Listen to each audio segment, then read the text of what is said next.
beat the heck out of me. He had a cousin in football. We'd play football in the yard, man. She was tough. She was tough. It was a pile of something because we almost crashed. And then I noticed that he was a little gimpy for a few strides, but then he was right back in action, so I never pulled up.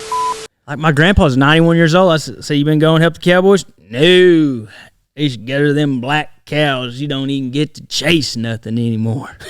He's 91 years old. He hates it too. Rodeo's finest and guest, the Rodeo Time Podcast, has in the house today Mr. Cole Hatfield.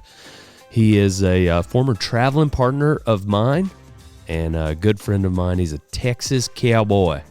Grew up on the 4.6s. I'm going to let him tell his story, but I brought him on today because he is a picture of work ethic. I talk about him to my interns all the time, and I can't wait for you to hear his mindset on what it takes to be the kind of cowboy that he is.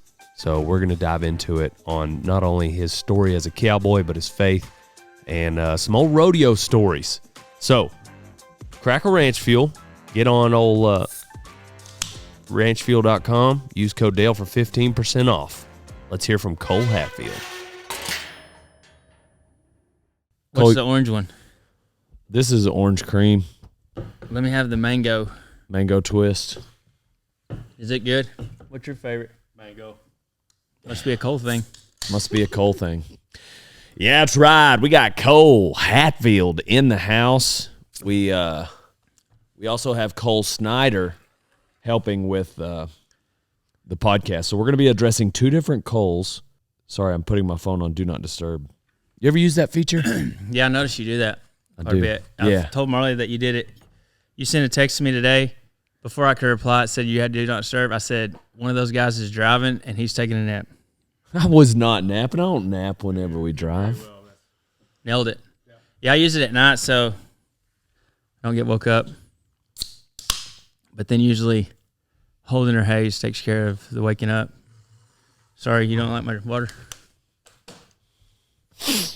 You're going to tell like some really Did Billy cool Etbeyer story. sit in this chair? No, we did that at the Did Rocker Steiner sit in this chair? No, we did that at his house. Gosh dang it. Wes Stevenson, Will Lowe, Tom McFarland sat there. I worked with Tom one time. It was fun. Wasn't I there? Yeah, maybe. That whenever we were in Guthrie, and he slept in. Yeah, didn't sleep in. No, I think we go to the cows, and then it was we raining. had to go to lunch or something. Went back to finish or went back to do something to work a bunch of calves. And when we came in for lunch, instead of eating, he went to the TP, took a nap, and then we left. Yeah. He did dishes for like a whole week because he felt so bad that we branded without him. So he fell asleep at lunch. We went back, branded the calves, came back. He was still asleep, and we woke him up. Yeah. I went to his TP, said, Tom, I used to have his leggings on and everything, his hat. Maybe he had his hat on, just laying on it. I said, hey, we're about to catch horses. He was like, you just imagine what he said. He raised up real fast, like he's scared to death. He's like, whatever, we got to work them calves. I was like, no, we don't work them calves. We're about to catch horses for tomorrow. Bullshit. So then he looked out the TP. The horses were coming in. He was pretty hot. Yeah. Just felt bad. That was funny. Fun guy. Yeah. But I had to ride his horse back from those pens. There wasn't enough room in the trailer. There's 2 horses left. And my horse is already loaded. I just told my dad just to help out. I was like, I'll ride Tom's horse and just get back. I think on the left side was like a fender from a saddle he had won. It said champion bareback rider. And then the right side was the actual fender that came with the saddle. And I think on the left side was a square bottom stirrup. And on the right side was a saddle bronc oxbow stirrup. I'm not lying. And, that wouldn't be so bad if they were even, but they were I don't know. It felt like 2 holes off on the other one. It was the worst ride ever. I just finally took my feet out of it and just. He managed to get it done, huh? Yeah, he could do it good, too. Your dad really liked Tom. Yep. And me. Another story on Tom. I went to the rodeo. I had left going back to college. I went to the rodeo in Oklahoma where they have the Prairie Circuit Finals. I don't know. I can't remember the town. Anyway, I'm going in, got my saddle, my bag, I'm going in. And up pulls my dad's pickup, his personal pickup. And I was like, that looks like my dad. And out gets Tom McFarland, no shirt on. Like, Tom, what are you doing? He's like, oh, your dad let me borrow your truck. His truck. So anyway, and then he reaches in the back seat. And you know those Wrangler shirts that come in the clear sacks, the clear paper? He pulls one of those out, pulls it out of the bag, puts it on, goes in there, wins the bareback riding. He was like, he also loaned me a shirt. Yeah. Good guy. We got some questions from the audience. When did you start? When did Dale Brisby become your mentor? I was actually on the way up here, told a couple people, Connor Rice, the worship leader at church, and we're talking, and he was like, kind of just questioning about you, you know, it's cool. Is he cool? Or like, he's a pretty good guy. He said he's seen you somewhere and enjoyed you. You gave a Devo, actually. Oh. And he said he was impressed. But anyway, yeah. Was it at the Weston was there. Church in some type of buck out deal, and they did the music. Oh, okay. Gotcha. So anyway, I was just telling him when I started riding broncs and was going to amateur rodeos, me and you hooked up. And I said, really looking back, when I was living in the world and of the world, I was kind of the only guy around that, you know, took Jesus everywhere he went. And I was just telling him all the things about y'all, how y'all used to live that hunting place, and me and Marley would come stay, and y'all had the pet donkey that would come in the house and all that stuff. And every time I'd get, you know, kind of far worried about something, you know, we always talked about it. So anyway, I guess back then, when was that? Amateur rodeo days. It'd have been right after my dad died. I think maybe fall of 13. CPRA. Yeah, CPRA, UPRA days.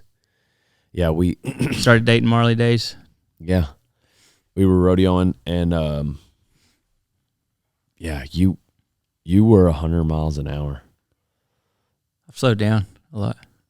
Like, you know what I mean? Like, you're just 100 miles an hour, and I was like, because you walk so fast. Yep. You are the standard, and I've had people work for me, and I always explain to them the Cole Hatfield speed, and like, I don't understand how you can saddle a horse that fast. But I stayed with you a couple falls, and I remember having to set my alarm earlier so I could get ready to beat you to the truck, so I could get ready. And then when we would get to the barn, I would saddle my horse the fastest I could, and I never was able to beat you at it. You just have this. You have your own speed, and I tell my interns, like I remember one, Nick Anderson. He came on right before a Netflix show. I'm gonna stop talking. I'm gonna let Cole talk here in a second, but I just have to give you guys a little backstory on Cole Hatfield. But he was like kind of walking a little slow, and just, to be honest, when I watch intern videos, if they talk slow or blink slow, they don't stand a chance, because I've found they also walk slow. Yep. And then if they walk slow, they're lazy. You know, like, it's just kind of a rule of thumb for me. I'm sorry, y'all. That might sound bad, but you're not going to beat Cole Hatfield in a work-off if you walk slow, talk slow, blink slow, whatever. And I told Nick, I was like, look, you don't have to go the speed of Cole Hatfield. I explained who you were and your work ethic and what it's like to work around you. And I said, but you cannot walk this slow. Like, you got to step it up. Literally, if you want to be a cowboy, I'm not going to fire you for walking this slow. You're already here, but you got to step it up. Yep. And I remember, like, the week he left, looking out the window and watching him. Because when Cole Hatfield walks, you got this, like, pep in your step. And I remember being excited that Nick had it when he left here. I hope he's carried it on. Tell me about the speed that you like to work. I just don't like. I just never have ever. I mean, somebody hires you to come work for them. Somebody comes to you, gives you a job. I mean, I want to do the best I can do at it. You know, I've always been like that, but I really do not like being the guy that somebody's waiting on. So, like the night before, you know, like still to this day, even though I've done it so many times, but like I just try to, you know, think about tomorrow, man. I'm going to ride this horse, and this is ready. My saddle's here. This is all whatever that looks like, and we're going to be doing this. So I need this in the pickup. I got my medicine. We're going to go through Yerlins. I've got whatever, you know. I just never want to be the guy that is strung out, messed up, don't have things ready to go, and we're always waiting on, nobody likes that guy. That guy's always a pain in the butt and slowing everything down. So I was just trying to, I don't know. Is that how your dad was? Yeah. Yep. Yeah, he was, he'd like take care of business, he wanted to do a good job. So there's no way that's better. I don't know. No, you're good. It's nothing you. Sorry. No, you didn't do anything. That was yeah, we'll put that right in front of you. There you go. Yeah, I don't know. Dang, you're gonna go do it good. So, and I like to get up earlier. The best part of me, I tell people all the time, like the best part of me is first thing in the morning. I like to get up early. Can't wait to get up and read my word. Get up and study. And the kids are asleep. Marley's asleep, and just ahead of the game. And then when they get up, I'm already woke up, already paying attention, already excited, feel good, whatever. And then get them woke up, get them breakfast fed, get them coffee made. Just get ahead of it. So one thing that is unique. So you grew up. Are you okay, Cole? One thing. Don't be walking that slow. Like you're gonna get fired. Hey man, I'm not like it. It's a thing. I'd love a way like with interns to get a video of them walking. You know what I mean? Yeah. Like it sounds silly, but Is that on your list? Is that like, could you get me a video of you walking from your house to your car? Yeah, I should do that.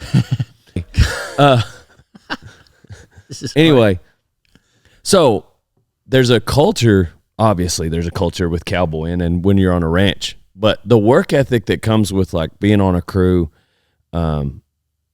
You're at Swenson's now. Yeah, so Smith Ranch bought the old Swenson Smith Ranch. But you've been on the 4.6s. You've spent a lot of time on the Wagners, and the culture of work ethic alone on those type of crews is just when you go to work in any sort of other industry, whether it's construction or wherever you've been, like it's unmatched, like how much more work ethic I think there is on a crew, on a really good crew. Don't you think? Yeah. Like being a cowboy raises the bar for work ethic, doesn't it? Yeah. Yeah, but I don't know. I kind of agree with Ryan. I listened to Wakefield's deal. Like it's kind of not as much. Like it seems like it's dying out a little bit, but I think a lot of the big deal is to any job or anything, but just have some self-drive. Like work hard when no one's there too, Yeah. I think that's what we're losing the most. Like everybody wants to do good when people are watching and everybody's around, they kind of step up and do well. And I don't know. You get to a place where I don't want to single out like construction workers. I don't want anybody to take that the wrong way. Like there's people that work hard in every industry, obviously. And there's also lazy cowboys. So, but what I'm speaking to is when you got a really good crew and you've been on them and everybody's in sync and everybody works hard, like nobody wants to be the last guy, the lazy guy that you're talking about. Yeah, sure. And I feel like that's something that those good crews really encourage. Yeah. Don't you think? Yeah. You want things to go fast. You want things to go smooth too. So the other thing get them in the pins, out of the pins, and I think a good cowboy can see what's coming next. Yep. Can you speak to that? Like whenever you go into a set of pins, it seems like every good cowboy is 3 or 4 steps ahead of what's actually happening. Yeah. They know exactly what's happening next. That's pretty simple. If the line goes left, you go left. If the line goes right, you go right. If it stops, you stop. Yeah. Don't get ahead of the leader. Yeah. Yeah, I don't know. Yeah, that's what I think. That's the funnest part for me is, and even now, like, used to when I was a little bit younger, just run and gun, and I thought you had to be wild, thought you had to be stupid, and all those things. But like now, I don't know. It seems like smooth is always on my mind. Like, and it's funny now. Like I wish I could go back and work with Stoney Jones again with my smooth mind instead of my fast mind, and Stoney and Bubba. And it was at Dixon Creek, and then even my grandpa Wes, and even my dad, and just guys that I look up to, like which they all go through it. I'm sure, I know they do, but everybody goes through their phases. But like you just look at the top the top dogs, like the guys that are good hands with horses, like they're pretty smooth, and that's kind of been on my mind more lately, I guess, just maturing and being older. But yeah, the fun part is, just trying to know what she's going to do before she does it. And I mean, they got to see the hole, go through the hole. And if you're ramming and jamming, they're looking back at you. They're never going to see the hole. So, it's just little things that you learn. And I don't know. Does that make sense? 100%. That makes a lot of sense. It would be. But all it is just repetition, like anything, Stoney used to say about those horses, like he would ride one every day for several days in a row and make a horse so fast and a horse so good. And I would watch him. He would just ride the same all the time. And he told me, it's kind of like a football team. You go to practice every day, that's why they're good. But if they went to practice once a week, they'd just be a lot different. Yeah. So. Well, I want to back up and hear your story of just your cowboy story of, where you started, when you knew you wanted to be, a ranching cowboy, how rodeo played a role. So, just tell me about your path through that. Well, I was born at North Camp at the 4-6s. My dad lived at North Camp, and as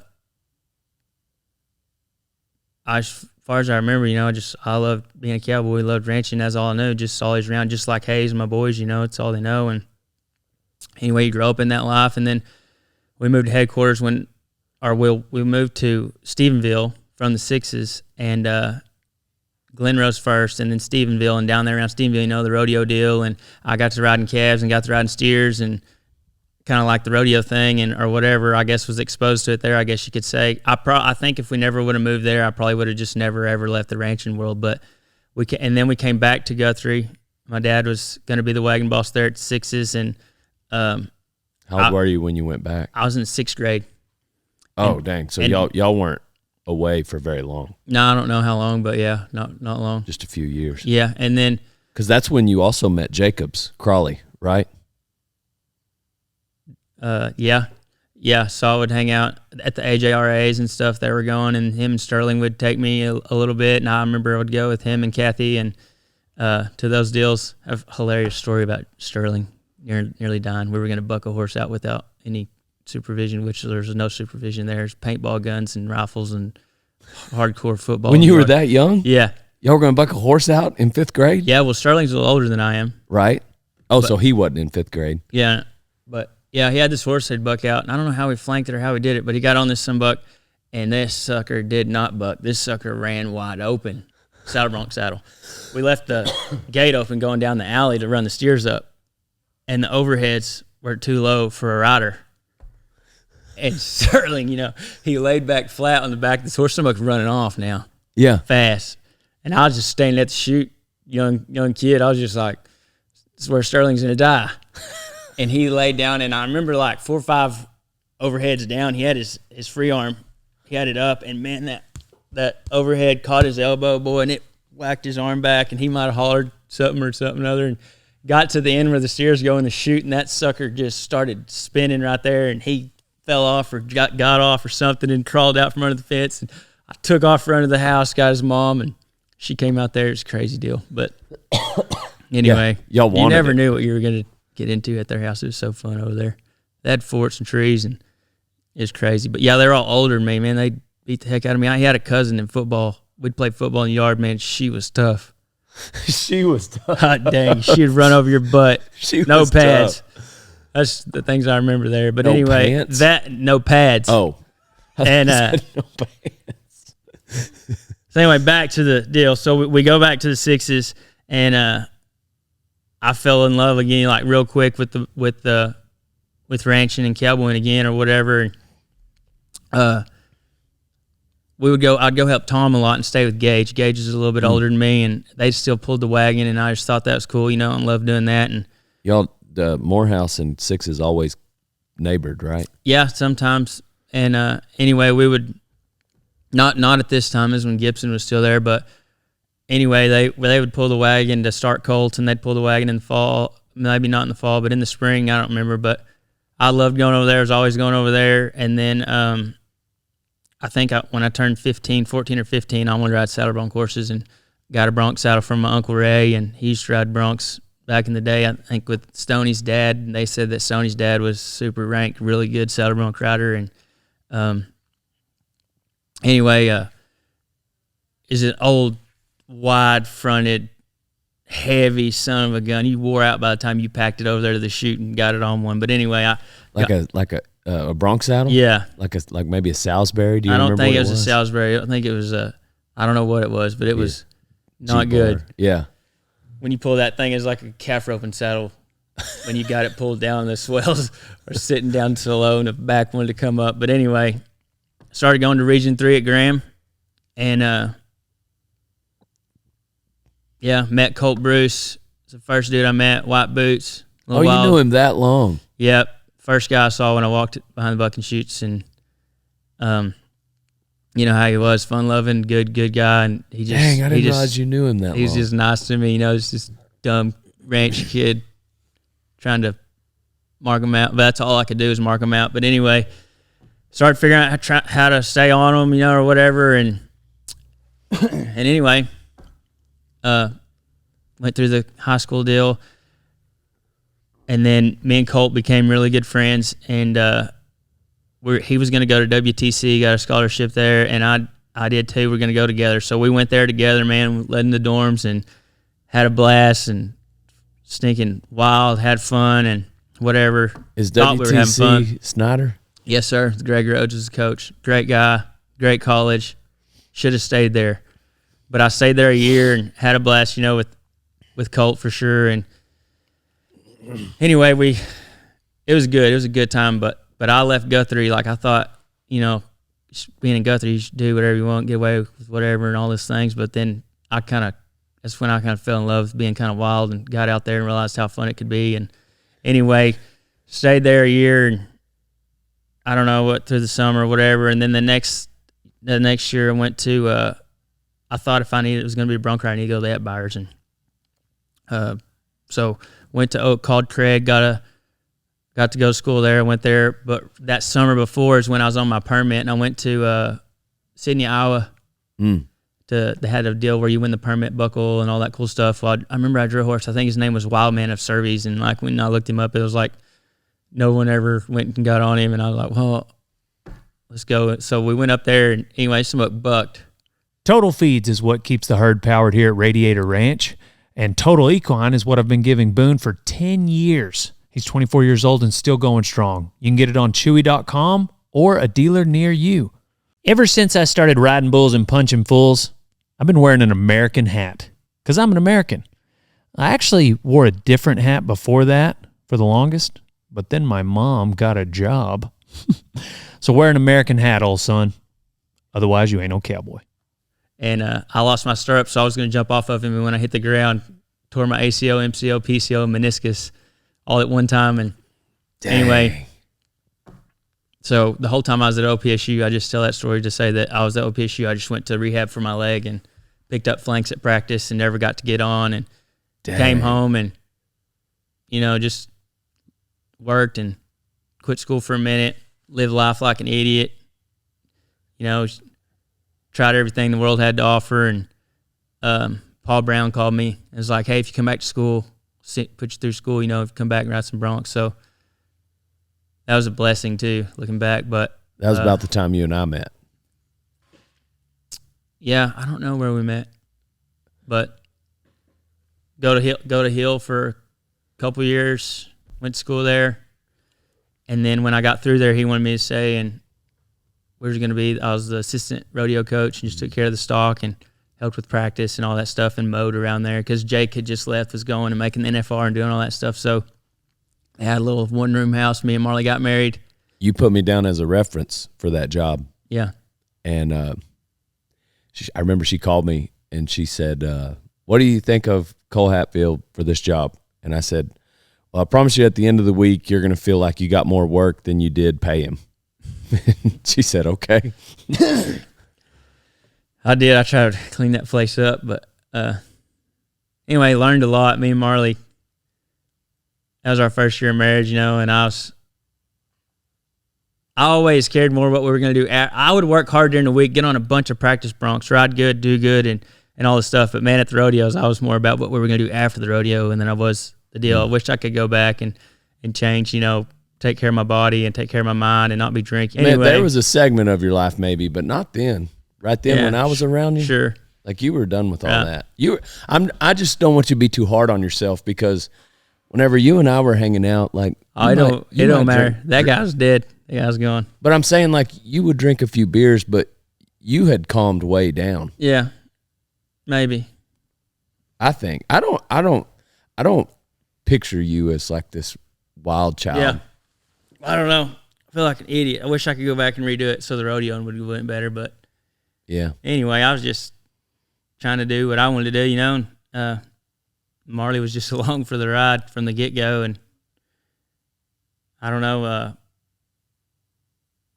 I loaded Brewster Ewan up that after that year of being the assistant coach, and went as hard as I had ever went, and just made enough money not to come home. And me and Brewster, we had fun, and we drank a lot of beer and did a lot of dumb stuff, but I could tell real quick that wasn't going to be very good on Marley. She was at home working 7 days a week, and I was out there trying to be this bronc rider that I wasn't, because I wasn't really tending to be. I was just having fun, Anyway, so came home, called Heath Ownby, just took the manager job at Wagner's, and I'd always thought a lot of Heath. He day worked for my dad when I was younger at the Sixes, and he's a good hand and good guy. And anyway, called him and got a job there, and a camp job. It was the first camp job we had at Cot Camp, and that's where we kind of slowed down. He sent me on a walk to Emmaus, asked if I wanted to go to a walk to Emmaus, went on a walk, all those things. And then same deal, though, just pretty good for a while, kind of come back, fell off the wagon, just you are who you hang around, you do, whatever. But we had it pretty good there at Cot Camp. We liked it. That was a cool camp. It was right in the middle of the country, and you could leave horseback and go see something in any direction. And me and her learned a lot there as far as being married and stuff and all the things. But I made for me, it was like 2016. One of the coolest videos I personally had ever edited, but I came to your house, stayed a couple days, and rode around with you and made a cool that was before video. You had all this help, like Cole. I know. I was by myself.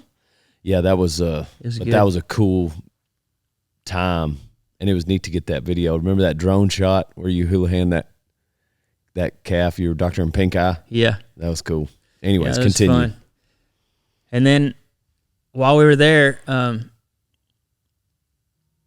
a job come open at Dixon Creek, and Bubba Smith was running it. And I don't know, I just thought, when we got married, we thought maybe one day we would end up at South Camp at Guthrie. Like, I just thought that was my dream, that was my mindset after the rodeo deal. And anyway, back to the rodeo deal. I was in Manhattan, Kansas on the way home from that summer run. And or whenever I went with Brewster, it was the summer, I think, but I can't remember who has that rodeo, the Oklahoma guy, but I drew one of his good horses. Dale Hall? Yeah. Yeah. And I told myself, if I'm like a bunch of points and win this thing and ride like I never have, I'm gonna keep riding broncs. But I'd already kind of talked on the phone with Marley about maybe this ain't gonna work. And for about 3 jumps, I made the best bronc rider of my life. And I sat on both feet.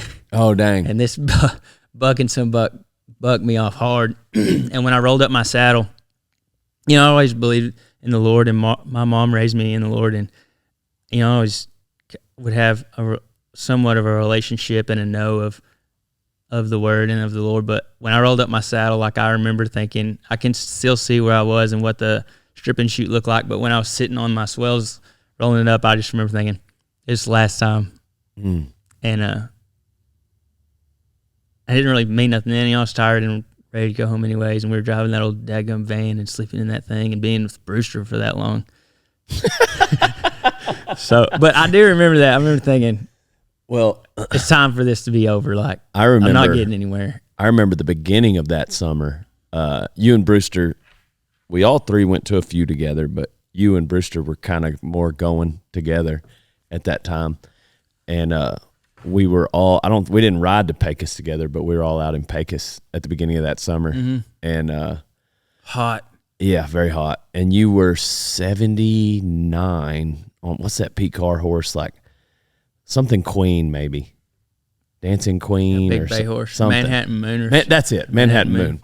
And circled around to the left, and I remember being so pumped for you, and you came back and you were kind of mad, like you thought you should have rode her better, something like that. I think I was just tired of being in the 70s.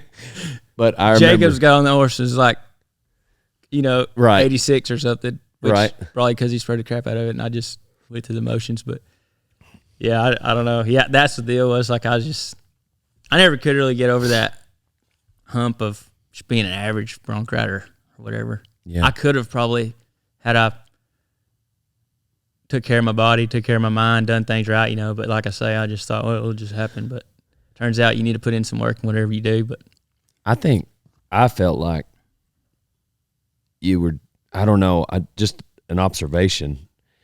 I just felt like you wanted to be on top of a ranching horse that much. Like you just knew deep down, like that's where you were destined to go. yeah, what I struggled with the most rodeoing was like what would be hard to me now. Like if I went, like I watch it still and like fall in love, like watching White Casper and knowing where he's from and all that, like in his family pictures, his family, like it's cool to see that. Like you said when we started this thing, I am high strung and I don't sit still, and like when the downtime killed me.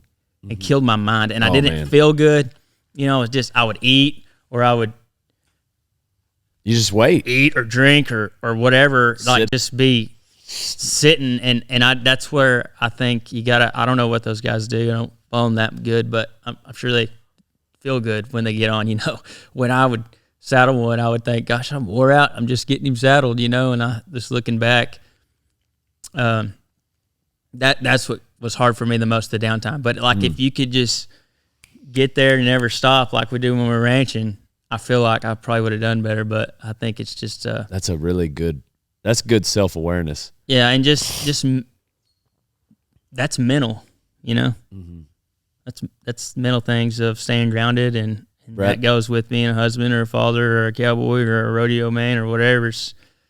I think it just took me a long time to mature mentally in a lot of ways, in a lot of areas, just in everything. But that was the killer for me. Rodeoing was the downtime. Like I would get up so early, ready to do something, and Brewster would be so mad. He made a rule. We had a van called Ruby. He's like, can't talk to me till 10 o'clock. Like, don't do it. And of course, broke it every day. And you could make that guy mad in the morning. He is not a morning person, still to this day. I tried calling him the other day. I was like, dude, you blocking me, ghosting me. What's going on? Like, what the heck? No, I'm not. I just can't. I don't want to talk to you in the morning. Like he wasn't mean. He wasn't mad. He's just like, I just can't talk to you in the morning. It's always been that way. I'm thinking Cole. I can't talk to you in the evening. But anyway, yeah. So that was the rodeo thing. I don't know. We got off there a little bit, but Well, you got to talking about Manhattan, Kansas. yeah. And it was the end, and I brought up, I took us back to the beginning of the summer, and Yeah. anyhow. And that broke Marley's heart because, like, she knew that she knew I wanted to be a bronc rider, and she knew that, I worked at it hard at home because I would. Like, I loved doing the things at home. I'd get on a bunch of broncs during the week and ended up learning, like, if you got some good ones to get on, you're pretty safe, and to be ready for the weekend or whatever, I'd get on a bunch of them at heel during the week and had a good old, what's that guy's name? His last name Murray maybe had an Dustin Murray? Does he have a Hilo? Yeah, I think he's got some horses in PRCA now, but back then he just had an amateur deal. But he had a horse, L87, I think, that was a Harryvold horse, and I think he gave that thing to me. He wasn't just good enough for the rodeos yet. Is that the one I came and got on that one night? Yeah. It was just me, you, and Paul Brown? Yeah, double X and Yes. hop around to the left. Yeah. But big rear out, like make a guy have to still do his deal. And in the buck and shoot, a bronc, hard to get out on, like make you kind of still give you the stuff, instead of, oh, I'm just getting on a hopper today or whatever. But anyway, I started doing that. I loved it. I'd work at it. But once I got out there, I couldn't keep that thing because I don't know why, but anyway. Well, Bradley Too much Harder temptation. stopped by the booth last year at Houston, and I was, he had recently retired. He was selling insurance, and I was talking to him about it. He's like, man, if they would just bring the broncs to me, that's what I miss. It's like, I don't want to drive there, sit there, wait, get on, then have to drive back. He's like, the thing I missed the most was the actual broncs. Yep. And if they would just bring them to me, that would work for you. Maybe we could set something up where they just you put a pin at your house and they just bring you Manhattan Moon. Nope. I did tell Hazel ago he saw your broncs out there and he's begging me to get on one today. I said, not today, but I may come back and get on one day. I don't have a saddle small enough for you. You still got your saddle? I loaned it to Jake Botcha and he brought it back to, I said, hey, when you realized you wasn't going to ride saddle broncs anymore, I said, hey, can I have that saddle back so Hayes can play in it? And the trees broke. Oh yeah, I forgot to tell you. Yeah. So you're done at Manhattan, Kansas. Yep, go home. And like I say, it broke Molly's heart, but I told her, like I knew what I needed to do. Just got married and you married us. Forgot about that. Yeah. I didn't know why you skipped over that part. Yeah. I did marry y'all. Yeah. But did she feel responsible? Is that maybe why it broke her heart? I'm sure a little bit, or maybe just, I don't know, I mean, it wasn't going to work, like I wasn't sending no money home or nothing. And I don't know what it's like there, but I was just making enough money to just be able to enter again and stay gone. And she's home working her butt off. She's a working son of a gun and doing her job or whatever. And it's just and lonely and whatever, I don't know. And I think it would have been different if I was like, hey, I had a first, a third, and a first this weekend. But instead I was 6 out of the money and 8 out of the money and bucked off. and I think too, it's and then hard. She'd say, so are you going to go again? Like, where y'all going? So I think I tell my interns this, like, I think it's better for a guy to be making a little money before they get married. But sure. I don't think it's Marley's fault, by the way. Like, no. I understand y'all's situation. That's why I asked that. But she couldn't ride him. It can't be easy for, it's going to strain any marriage, I think, when a guy, your job is to go to 3 parties per weekend. You're going to that town's party every night. That's what she says too. It'd be different if you were going like it was a job. You treat it like a party.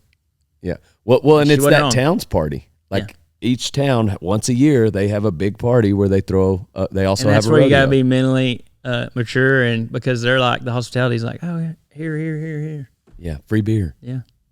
So, I guess how bad you want it, and how mature your mind is. So, I wasn't ready.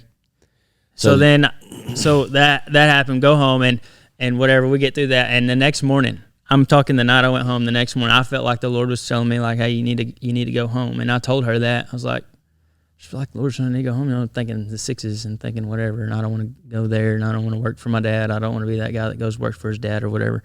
And so I called around, and then I called Heath, and then there was a job there. We went and interviewed for it, got it or whatever. So we went to kite camp there for a year, I think, a little over a year, I don't know. But a job came open at Dixon Creek. Bubba Smith was running it. Called him, went up there, interviewed, and we had good seasons and bad seasons there as far as, our life and our marriage. But we grew a lot and found a cool church up there, Grace. That's what it was called. It's a neat. Billy Paul was the preacher, right? Nope. He has another one down the road. It's a good church too, but we fell into this other one that was pretty good, and we got into some good seasons there. And it was a good time for both of us, and that's where we had Hayes, and then a lot of things fell in and fell through and happened there at the ranch, and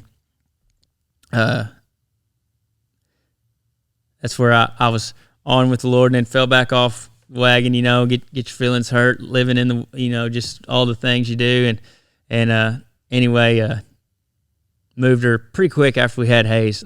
I don't know. I don't want to mess up the time because her and her mother will correct me, but I think a couple of weeks after Hayes was born, by God, I'm removing this ranch, blah, blah, blah, stupid stuff. And anyway, just living ignorant like that, living for myself and living for my name, and instead of, living for the Lord and trying to raise a good family. But so we moved to T4s, great, cool country, coolest ranch I've ever worked at in my life, and worked for Brian Clark. It was so fun there. I loved it and thought I would live there forever. But same deal, man. Like there, I got to drinking quite a bit, and would get up very early. It's a long ways around. If you're working during the works, it's a long way to each one of them camps, and it's rough. You either got to go around, and it takes too long to go through. And anyway, it was long days. Marley was alone, way out there, away from family, away from everybody or whatever, and just So I just had her on the back burner and still just living for Cole, doing what Cole wanted to do, and living that old cowboy dream or whatever, just trying to make good horses and be a good camp man and do all the things. And well, let me ask you this, just for the listeners, like, tell me about what a good camp man is and what that looks like to you, because in ranching, there's the obvious. In the spring, you're going to brand. In the fall, you're going to wean. In July, you pick up bulls. But what are you doing in between those seasons? And maybe the timeline's a little different at the T4s in New Mexico, but whatever. The point is, in between each of those seasons, on a random Tuesday, what does a day look like for you? Like, you're done with spring branding. Well, after that, those weeks following. Because your boss isn't there. That's the point of the camp man. You're out when they away give you from a camp, they pretty much give you a ranch that you don't own to tend to and run. Yeah, it's part of the ranch. It's like your own ranch. Yeah. So what does that look like for you? Well, it just depends on what kind of country you're in and where your camp is or whatever and what ranch you work for. But like at it's different for me. Like at Wagner's is really, really brushy, and I just tried to ride my horses. Get my horses broke, ride my horses, and learn my country, and just kind of know the country. And I'd come in there after a older man, so there's a lot of fencing to fix and a lot of things to do, and then you just keep out mineral or whatever they want you to put out. Some people put out blocks, some people put out salt, some people put out loose mineral. At Wagner's at that time, it was loose mineral, and so just keep your fences up, and like Wagner's is all dirt tanks, and there was no tubs, no water lines or nothing like that, so it was a pretty good job, and you feed in the winter and or whatever. But like there, since there's no water lines and stuff like that, like as long as you had your mineral out, like you could just be horseback, see your country, mark slicks, whatever. And what do you mean mark slicks? Calves that got missed in the spring and whatever, however you like to do that or want to do that, or some ranches don't want you to do that. And they're slick because they didn't get gathered or aren't born when you branded. Yeah, so they don't have a brand on them. They don't have an ear notch. Yep. They're slick. So I'm imagining Cole Hatfield at any camp job. You don't have a boss over you, but so technically on a random Tuesday you could come in at 2:30, but I imagine that probably rarely happened. So if you are given free reign, you're going to take it to the max all the time. So is that maybe some of the stress that put on your marriage because you're out there till dark all the time? Yeah, I'm just curious. Yeah, there at first, I thought, by God, I got work. I got to get up and work. Yeah. And that was always, the argument. But your wives need time with you, and they want time with you. And like, but sure, I was that way, no doubt. But back to that deal, about the 2:30 deal. At Wagner's, I worked for Brad Good. He's a good guy, and this is different for a lot of people now, and it shouldn't be, but it is. But yeah, you should get your butt up in the summer when it's cooler, get your crap done, get your stuff done, and then park your pickup or whatever. Like horses don't ride that great when it's so hot in the summer down here, and you can't do nothing with a cow, and it's hard on motors. So get your crap done and go in there and spend time with your family. Maybe get out there in the evening before the sun goes down and ride a couple colts, pull around some colts or shoe a horse or whatever. But like, I think, a lot of these bosses now are having, and Ryan was kind of hitting on it, like now they're having to like, you can't give that option or it'll get, it'll get taken advantage of. And it's just hard to find, I think, probably now, just looking around and thinking and just growing a little bit and getting older. But like, I think it's kind of hard to find that guy, that you don't really have to worry about that much, that you don't have to go down there and tend to his stuff and make sure that he's checking on this or checking on that or riding his colt or whatever, but they're still out there, no doubt. There's still guys still out there, but yeah, I think they're going to, especially what they pay, you're not going to get rich, but you get a house and a truck and a trailer and horses. So it's a good deal. And a lot, just for the pay, I think, get your stuff into, but then, I think the all day, I guess the bottom line is the all day deal I don't think it should be that way. I don't think it was that way in the old days. Them guys just got up, tended their stuff, and then. Well, there's two extremes. Yeah. There's and I know which extreme you live on when it comes to work ethic, and so I can just imagine especially when y'all just got to T4s. If it's the first 6 months, like you're not gonna find Cole Hatfield sitting on the couch if the sun is up. Everywhere we went, because it's all new. It's like anything. Yeah, it's like when you start dating your wife, you're daggone pursuing her, trying to do this and do that, and then if you're married 2 or 3 years and all that's kind of dies down, you got to pick it back up. So, and I'm curious. At this point, like you're going to T4s, and you got a couple other places you go to that I want to get to in your story. But how do you feel like through these different camp jobs? You're now at T4s. This is the third really prestigious ranch you've been at. How had you developed as a cowboy? Being able to think ahead. So I'm going to leave here at this time to go help the crew brand. But on the way home, I'm going to come by this, and this. So I know in this pasture they need some mineral. So tonight, before I go in, I'm going to load mineral for that pasture. On my way home, I can get that tended to. And then I remember there's a hole over here in this fence. These cattle are crawling through.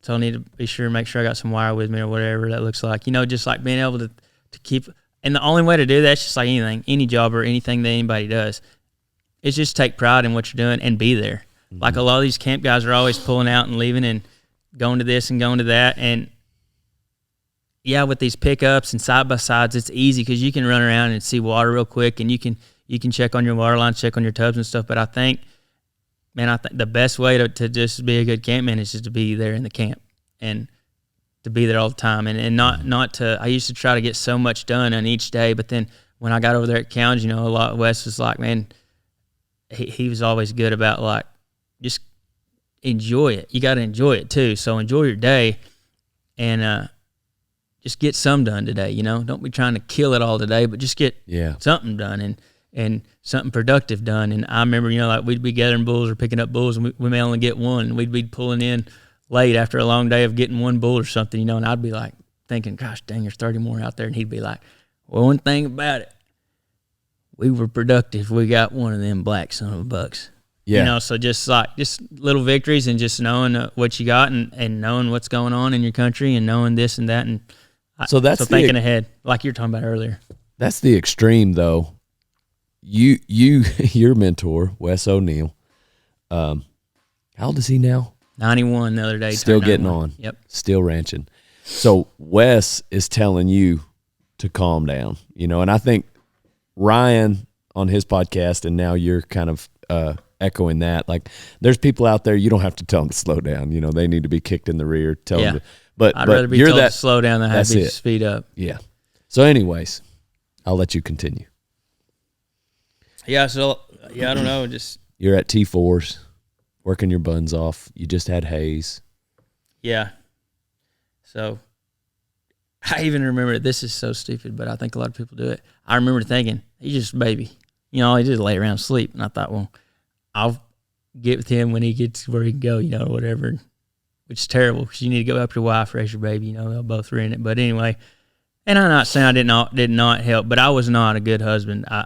I wasn't there, and the word says you need to lead your wife and sacrifice for her, but I wasn't doing that. And anyway, so it was tough on her and mentally. And then anyway, in that place you can work yourself a lot if you want to there, and the country's so cool. You can be going horseback all day. It's a neat place, but a lot of, like you're talking about the work there, and then what does it look like on day to day there? You had windmills, and water was pretty important there, and you had to make sure them windmills were pumping and making water. I learned a lot about a windmill, how to work on a windmill there. There was an awesome guy there named Ross Mosa. He's about 300 pounds, and first time I met him in the shop, I went and shook his hand. I said, Cole Hatfield. He said, Pee-wee. Took off walking. I thought, what the heck? I guess that's his nickname. So anyway, we laughed about it, but later on, I'd call him Pee-wee, and he'd call me Pee-wee. It's both of us called Pee-wee. And anyway, great guy, but knew all about working efficiently and thinking ahead and what to take and how to do this and how to do that. Guy taught me a lot about working. But he's a funny son of a buck. Yeah, it sounds like it. Ryan was talking about Brian being the cleanest cowboy or whatever. Brian, he always likes to look sharp and, feel good and has nice leggings, nice things, and good guy. But I remember one time in Rossmos, we were working on that windmill, and Brian, I don't know if he called or came by or what, but Brian came by and asked if we needed anything. He said, "No, Brian, maybe you'll get dirty." So Rossmos, he's funny, some buck. Good guy. Was English not his first language? Nah, he's a Hispanic guy. Okay. But he good guy, good family, man. He come, we had a little Christmas party at our house. He come over there, man. His wife cooked some good tortillas, good stuff, and it was neat, and there, I was looking back over that now after I talked a little bit to you about this, about when you interviewed my grandpa, and I was sitting there with him. But Wes always talking about having how he had it backwards. He had work first, his family second, and God third. And he said if he could go back, he'd put God first, family second, ranch third. And looking back over that Rossmos, man, he tended to his family. Like, that was a good guy. Like, he worked at T4s, but it was neat to me thinking the other day, Marley got this Christmas. This is just the other day. She got a piece of coloring book page out that Rossmos' little daughter colored. And oh, dang. And I was just looking back, like, he was teaching his family, and she was his wife. Like, someone invites us over, we're gonna throw together, we're gonna serve, like they did in the Bible, and or whatever. And she brought the stuff she cooked, and he brought the stuff he cooked. And then that little girl, they told her, like, "You're gonna take something," and she's like, "Well, I'll color this and give this to the family too." So, dang, that's cool. Good family, down to earth. Yeah, you could just tell that, like, it wasn't random. He had taught this little girl. Yeah, like they were excited to come, and she was a good. I love that guy. He's a good guy. So T4s, and then should have stayed there, but this is when our marriage was getting really rocky, really hard, and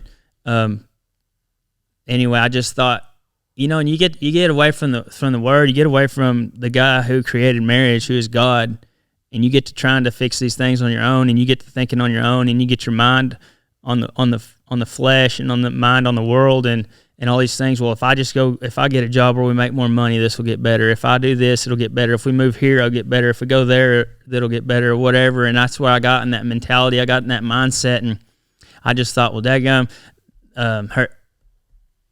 this guy had offered us a job down there in East Texas, and good people, nice people, but just sure didn't do things like I had grown up doing, and I knew that going into it. But I thought, well, you know what, man, I'll go down there and make some money, get our own place.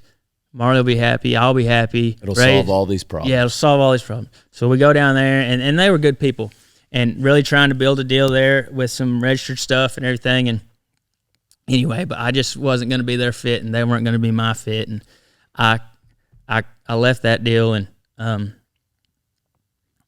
remember I called Brad. I said, and that's when the Lord kind of started working on me a little bit there, and really I really thought that me and Marley were probably going to end up splitting up, because she was she'd not being led in a good way, and just had enough of that, running around doing what Cole wanted to do. Dang, man.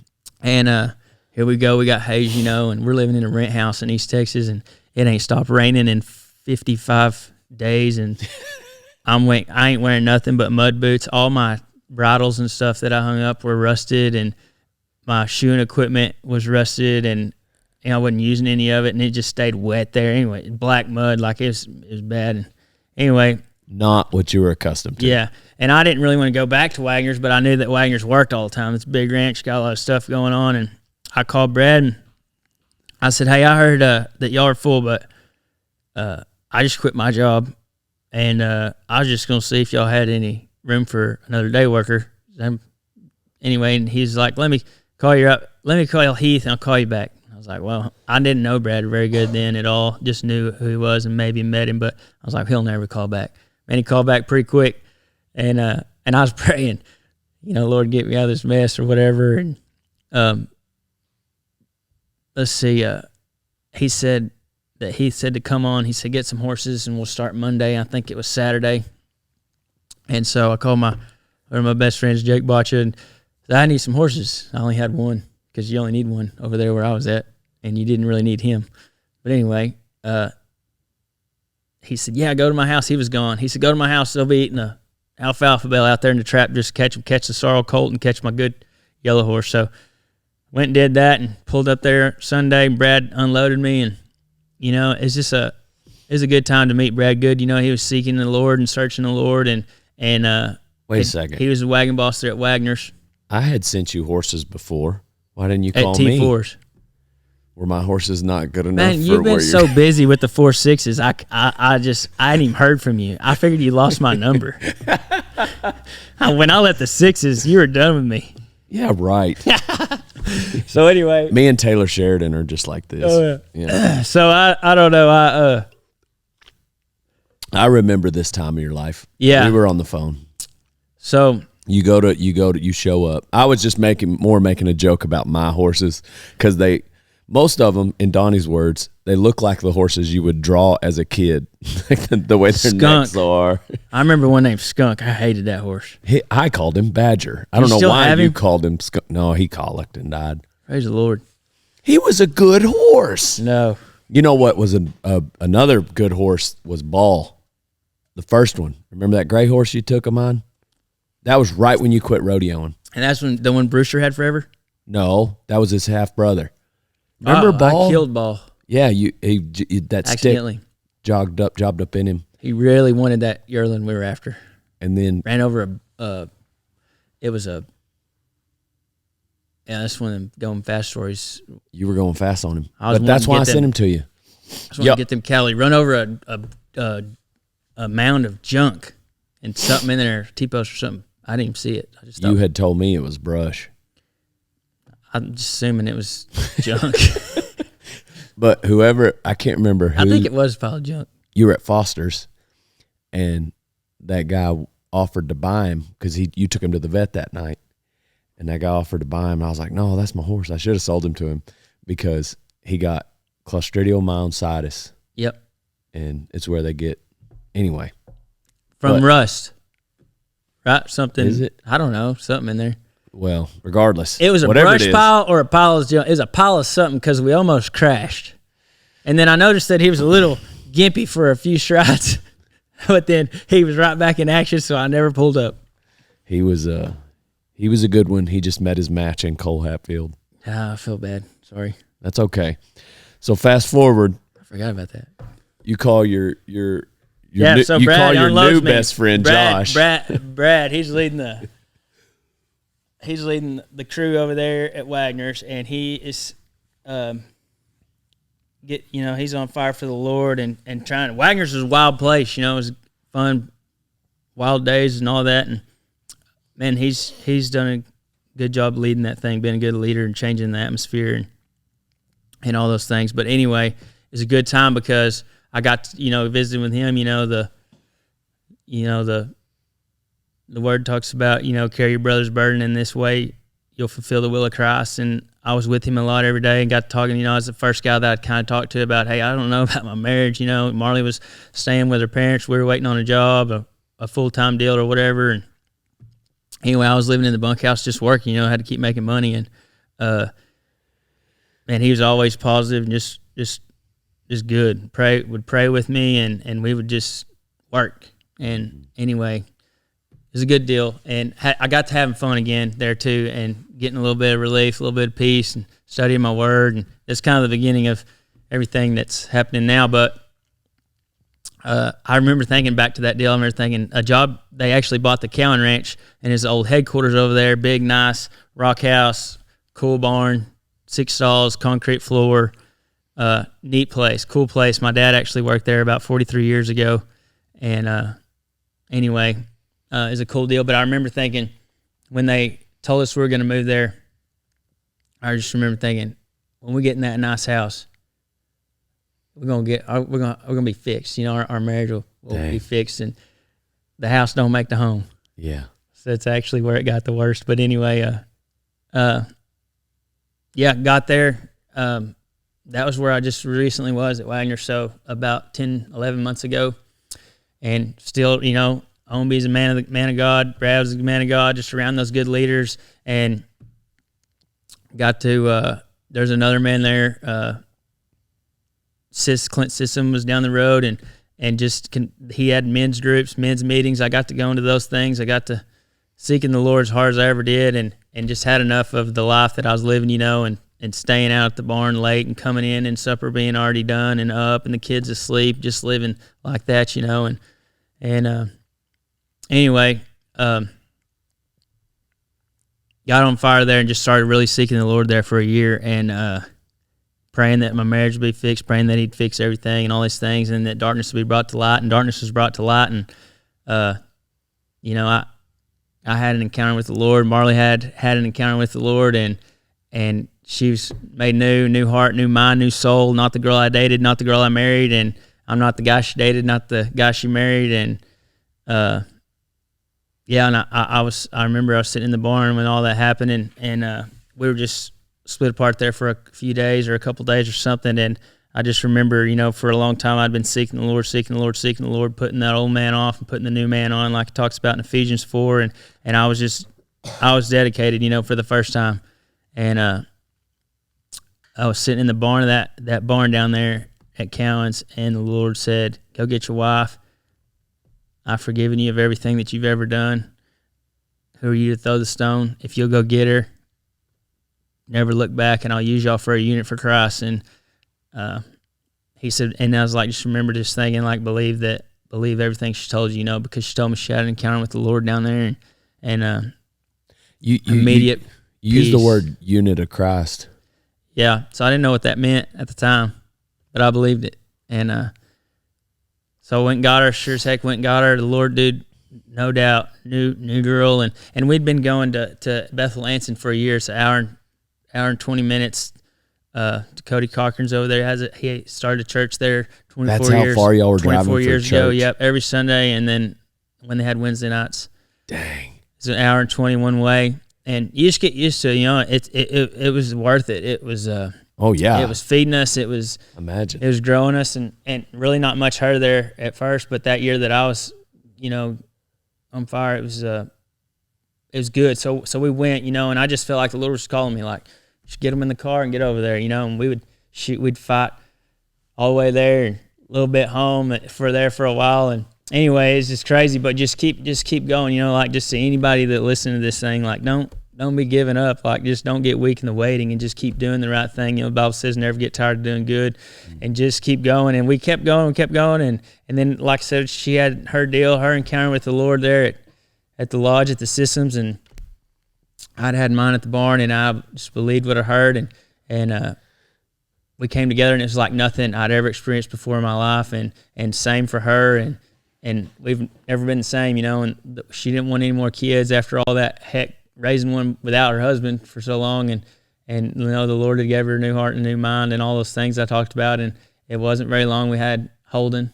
He's just turned a year old the other day, and rocked along there, kept having the men's deals at the camp, and just trying to serve the Lord, just trying to be obedient. I told the Lord that night too, that the night that I went and got her and we came back together, I told him that I'd be obedient and do whatever he wanted me to do, that I was sorry for being disobedient for 28 years of my life, and from here on I would do whatever you want me to do, and just so thankful that, because it was I feel like a lot of people, it's just another crazy story or whatever, but like, me and her know, how it was and now how it is. And it was a miracle that got worked in our house, but just thankful for it. But rocked along there. Do you think, do you think that, like, some of your past, like maybe you rodeoed and took the partying part a little too hard? Like, did you wore that for a while? So, like, because I remember when you went to Cowan Camp. That's when I came over there. We did the interview with Wes, and like, maybe there's some times in there that I'm not aware of that you maybe drank a few too many beers, but you're not like, ever since I've known you, like, you're not out painting the town. Yeah. So, and I'm not disagreeing with you that you weren't walking with the Lord during that time, because you can not be walking with the Lord just in your mind. The Bible says, train up a child in the way he should go, and when he's old, he won't depart from it. So I'm thankful to this day that Tammy, my mom, and Reggie too, but a lot more. And my mom at that point set it up because I was convicted many times, many days, and I knew. I guess what I'm saying is it's just interesting to me looking back, having known you, it's now 11 years. I've always thought of you as, I would say, a strong Christian. Like I would call you a godly man always, you know, and sure you'd have a few drinks here and there, and maybe there's some, I don't ever remember seeing you personally drunk, like maybe one time or two times, but like that's not how I remember you. It's just, it's cool to me to hear you talk about your walk where, you know, on the outside you might have even looked like this or that type of Christian, but there were just these little things in your life that you knew you were being disobedient and or rebellious, and that was enough. And maybe it was even stuff prior to you and I meeting that all that added up to where it's like, I'm not serving God the way God intended me to. Mm-hmm. That's, I don't know. Yeah. That's just an observation, but it's just crazy to me because I wouldn't have pegged you as being off of the straight and narrow. Yeah, I was. I say this a lot, but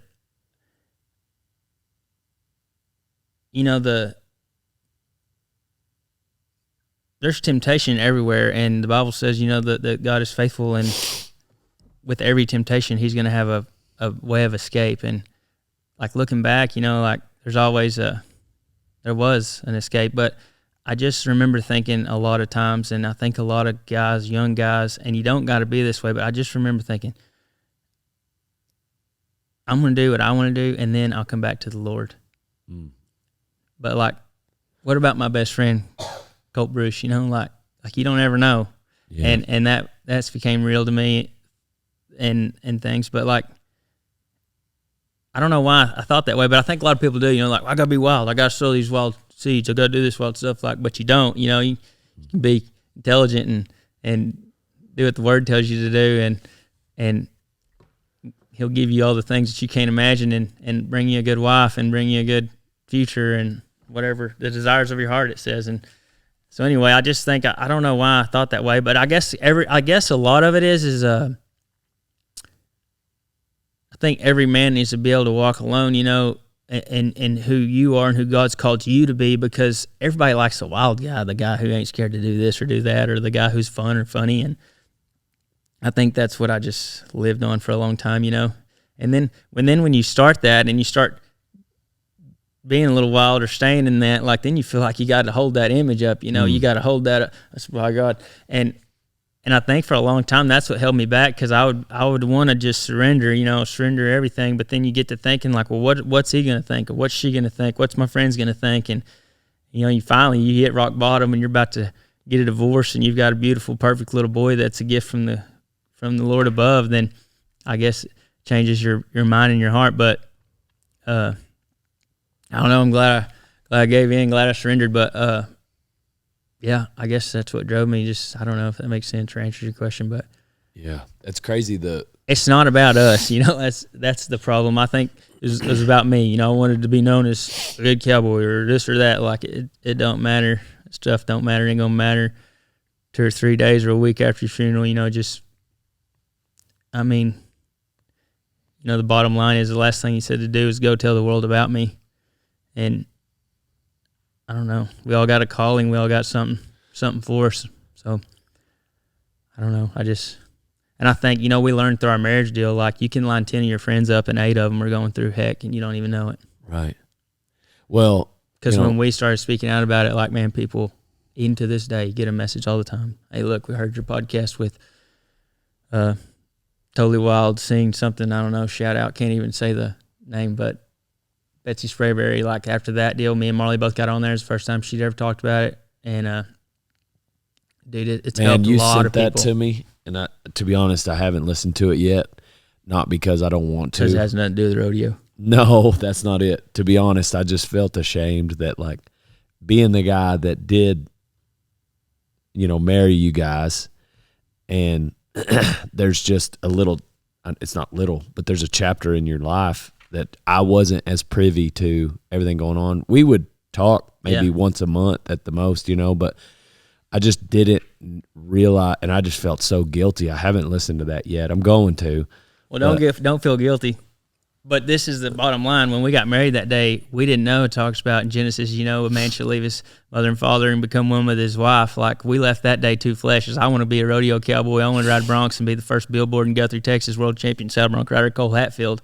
And that was on my mind when we left there. And her mind was, I want a husband to love me and care for me and be with me. And it was just a totally different game, like we had these desires and different things and just living in the world and of the world. And, so don't feel guilty. But I think, say all this all the time when we go to these marriage conferences, like marriage is a big deal, it's a huge honor and a huge thing that, it's a huge gift from the Lord. But I think that just if you're single, or whatever, like realize how big of a deal it is. The world's made it not a very big deal. The world's made it, shoot, just if it fails, go get you another one, and that ain't what the Lord intended. And it ain't no fun, and it's hard on a lot of people. Don't just affect y'all, but everybody around you. And I just think that, man, if we could just get back to them old days where I don't know if old days, but just if you have a relationship with the Lord before you have a relationship with somebody else, you're gonna be way ahead of the game. Yeah. Because at the end of the day, Marley's God's before she's mine, and I'm the Lord's before I'm hers, and without the creator of marriage, I don't think the marriage can be everything that it's intended to be. Yeah. And we don't get it right all the time. Like we don't do everything perfect, and we still squabble or whatever. But main thing we've learned is just get aggravate each other. Somebody say sorry, move on, and love on each other, and just serve each other, help each other, know each other's love language, know what they like, know what they need, and just serve them. I mean, dang. Yeah. Just lay down with them every night, make it fun, and enjoy each other. And pay attention to them daggum phones. Don't pay attention to them. And pay attention to them. What do you mean? What do you mean pay attention? Well, the enemy, has no authority. The enemy's going to use these phones. He's going to use people. He's going to use things to creep in. The Bible says he's like a roaring lion, ready to devour. So pay attention to how it can be a temptation. Yeah. So communicate with each other. Hey, this person messaged me on Facebook. I just wanted you to know about it. This is it. Yeah. Man, take care of it, whatever that looks like. Or yeah, man. Because one little thing, one little happy birthday from an ex can ruin a marriage quick. Yeah. He's not in a hurry to get you. He's not in a hurry to as long as the enemy gets you in the end is all he's worried about, and he's not ready to get you in the end. Dang. He's not really. I feel like he's not in a hurry, and it's just little small deals that he works. They start out really, really small, and then all of a sudden it's a huge deal, and then it's hard to get out of. Keith Mundy, American Hats, we were talking about social media and how it's kind of my job, and the way he worded it was, you got to be careful, even though it is your job to be on your phone, that you run social media. Don't let social media run you. Yeah. And I guess I try to remember that all the time, because occasionally I'll get caught scrolling. Same. But, rather than, hey, I'm on here because I got this cool podcast clip I want to post, not because I want to be on here for 23 minutes watching basketball highlights. But you bring up another point about a different direction that can run you, Yeah, for sure. That's as men, and women too, everybody. Regardless, I hear what you're saying. Pay attention to the last thing the enemy wants is a husband and wife that's seeking the Lord, raising up the next generation. That's the whole reason that we have kids, right? Is to raise up a new generation to seek the kingdom of God, and not because we're good looking and we think our kids will be good looking, or not because we're good bull riders or good bronc riders and they'll be good bronc riders and good bull riders. It's just the basis of it is raise up some people that will keep the word of God moving, keep the gospel going. And if you're doing that, you can just expect that the enemy ain't gonna want it. So you better pay attention, keep your head on a swivel, and keep your feet moving. I heard one of my mentors, Jamin Roller. I think you met him. Yeah. He said, the devil does everything he can to get you in bed before you're ever married. He does everything he can to keep you out of bed once you're married. Yeah. Fact. And anyways. Our preacher says all the time, have sex and have sex often. Yeah. If you're married. When you're married. Well, it's tough because, it's like, I heard a pastor say once, like, getting drunk, never do it. stealing, whatever, never do it. Being greedy, never do it. Pride, never do it. Murder, never do it. Sex, yes, but not yet.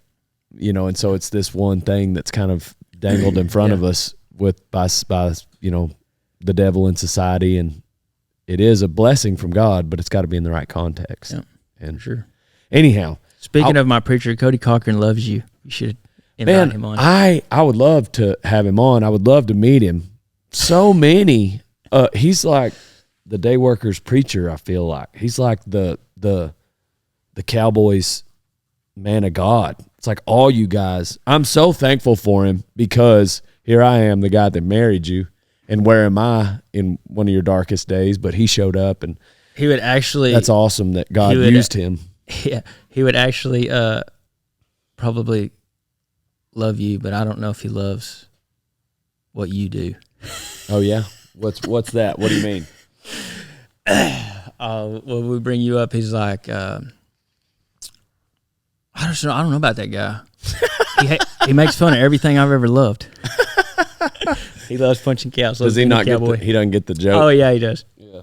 Some people don't. But it's going to be. It might be a little tough getting you two together. But I'm telling you, the way that you are and the way that he is, it'd be game on. Some people don't get the joke. The trash talk would be ferocious. It goes over a lot of people's heads. It would be ferocious. Or some people get the joke and they're offended because they're the ones the joke is about. But I just promised Connor Rice I would say that. That what? That I would bring that up. Oh, good. Connor, promise has been. And then you need to have Connor on here too. So he's picture, like you. He's perfect, never messed up, tended to his crap. I'm definitely not perfect. Ask Cole over this other Cole over here. Just kidding. Great guy though. Same. That's what I was telling him though. Yeah. A lot alike. I've heard a lot about them too. I need to meet those guys. Yeah, good people. This picture behind you, I really appreciate you sending it to me. I don't know what I'm going to do with the third one you've sent me now. I didn't send that picture to him. I mean, I love it. I'm flattered, but you got to stop sending me this picture. They get bigger and bigger. No, I got this picture. I think, did Peter Robbins give you one that was in your house at Cowan Camp? Yeah. And then I messaged Peter. I was like, you got to send me that picture because in my opinion, you know, the cliche that a picture's worth 1,000 words, that is, you know, maybe worth 3 or 4. You look strong, huh? You look strong. Look real close. There's a big, stout cow punching sunbuck in the front of that, picking that rope up. His name's Monty Holler. Monty was. And he was teaching me. I think it's called the California roll, is what he called it. I don't know, but you turn him all the way over. Yeah, like right there when I'll rolled him and I'd catch the. Let's go at Guthrie. This is kind of hard. I'd catch the back left leg and sit down, and he'd just be right there already to get on his neck. Yeah, so it worked really good with him. All the time we would do it, but I've tried with other guys. Can't do it.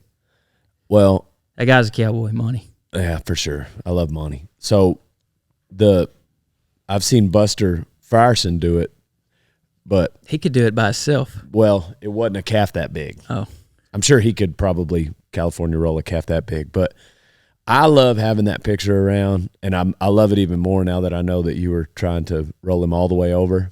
That's JT Sharinga Dragon.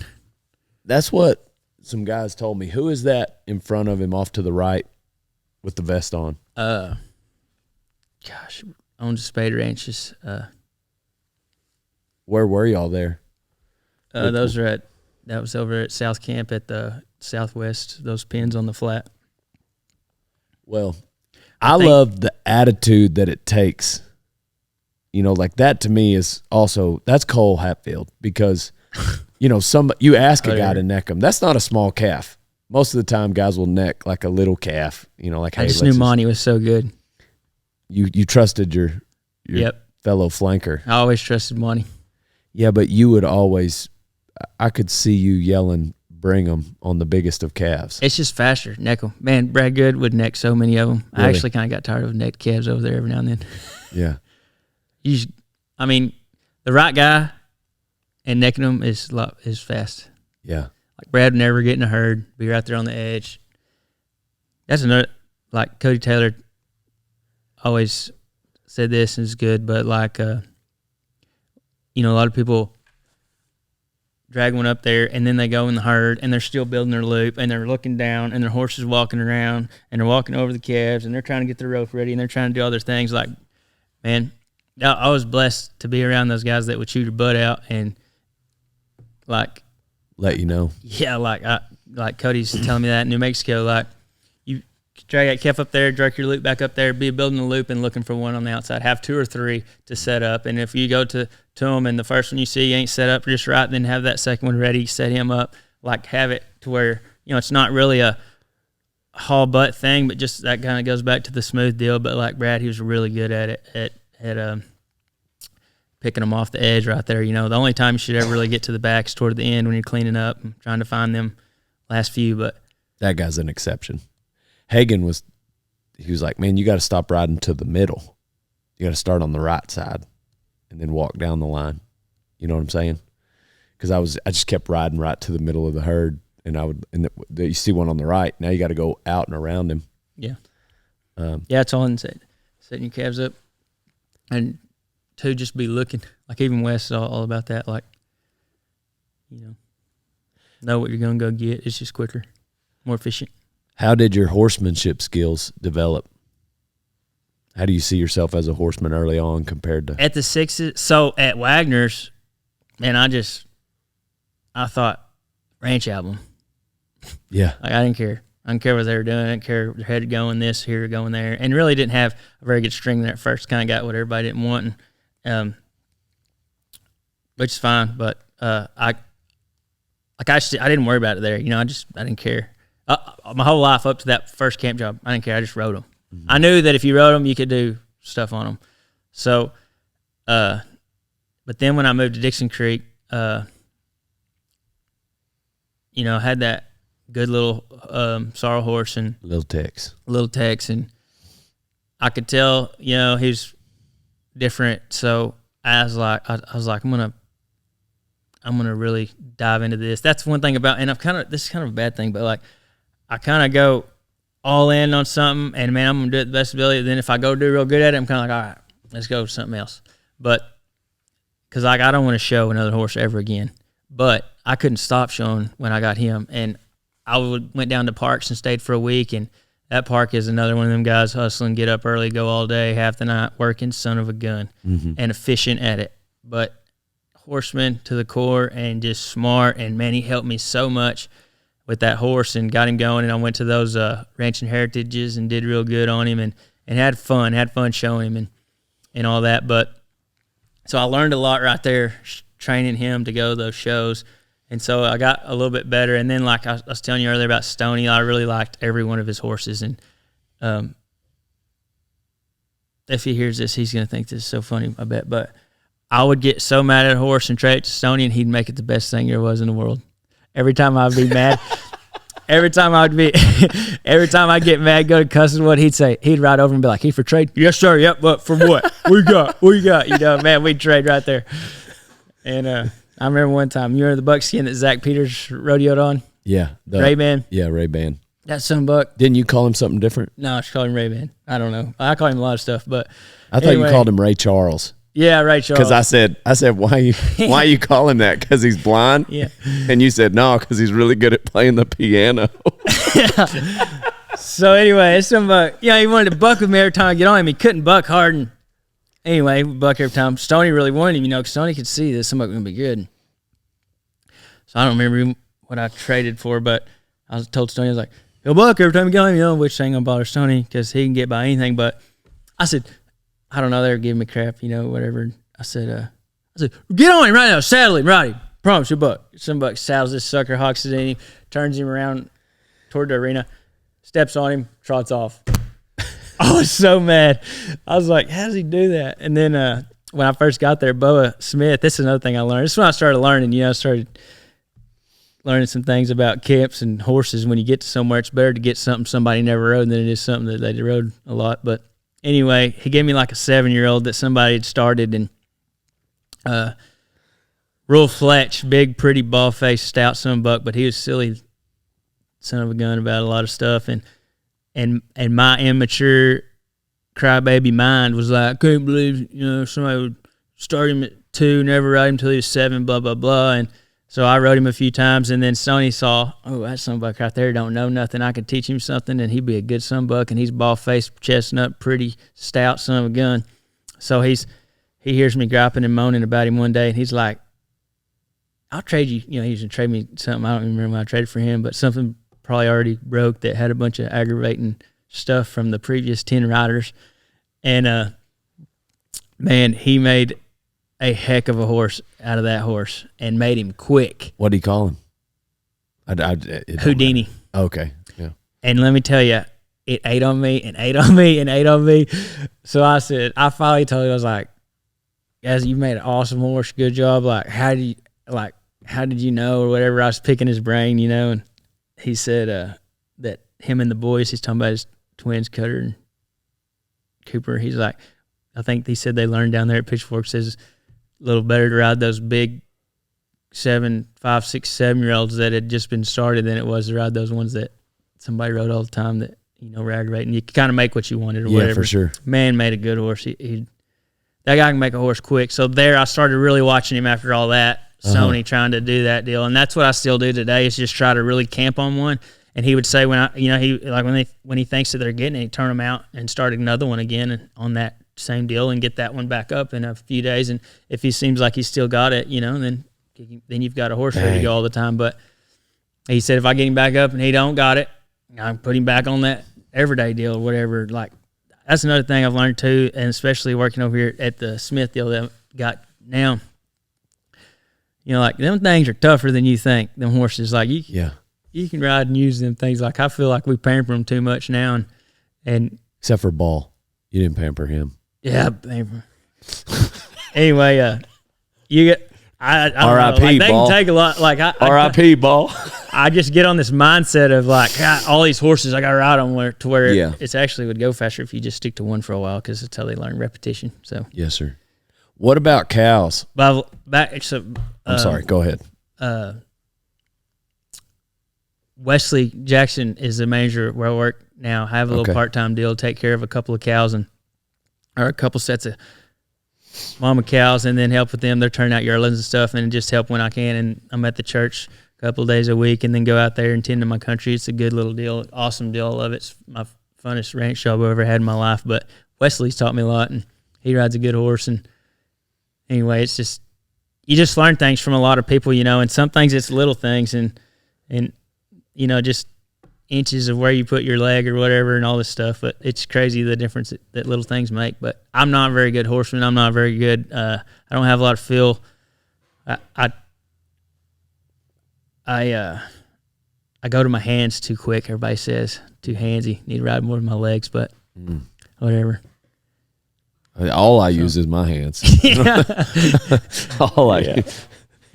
I might as well not even have them down Brad there. Too. Brad makes a good horse, but what about you? Used to always get so mad at cows, like black cows. I hate black cows. They are terrible. If I ever get to own some cows, like a herd of cows, they won't be black.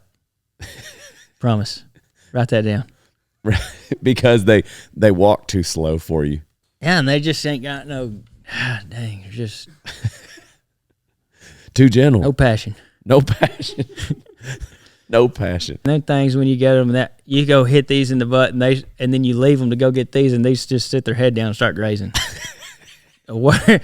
You kill your horse trying to get rid of those gentle things. I would anyway. That's so funny. How many people you hear say that? I told myself a time or two, I was like, I'm gonna pack a hot shot. I'm gonna make these cows when they see me, they're gonna think we're gonna go somewhere. Just when I was prowling, I thought I'm gonna start. They're gentle. Sorry, balling up. Then you throw them together and they just ball up. The cows that some people sell because they act like that. Cole's like, ooh, that's a good cow over there. Look at her. Dude, it makes bad cowboys too. Yeah, expand. It makes bad cowboys. They ain't got to pay attention. They ain't got to be in their hole. They're over there riding stirrup, side by side across the pasture they did ride. Okay. They can still gather them. Yeah. Yeah. Sometimes that's fun. Sounds wonderful It's to me. funner though it's funner though if it's like a war, like you haven't paid attention, better Yeah, look I alert. see what Let's you're get saying. across there. Yeah. If you're late, you're beat, and if you just see it, read it. That goes back to that deal you're talking about, like see it before it happens or whatever. Like I think that's one of the, like my grandpa's 91 years old. I say, you been going to help the Cowboys? No. They should go to them black cows. You don't even get to chase nothing anymore. He's 91 years old. He hates it too. What So, kind of cow you gonna have? Horned Herefords. Horned Herefords, not some F1s. Probably be broke. Yeah. Cancer eye, but man, I remember when the Sixes still had some Herefords, and when we moved back there, gosh dang, you just kept up with them. Yeah. It was fun.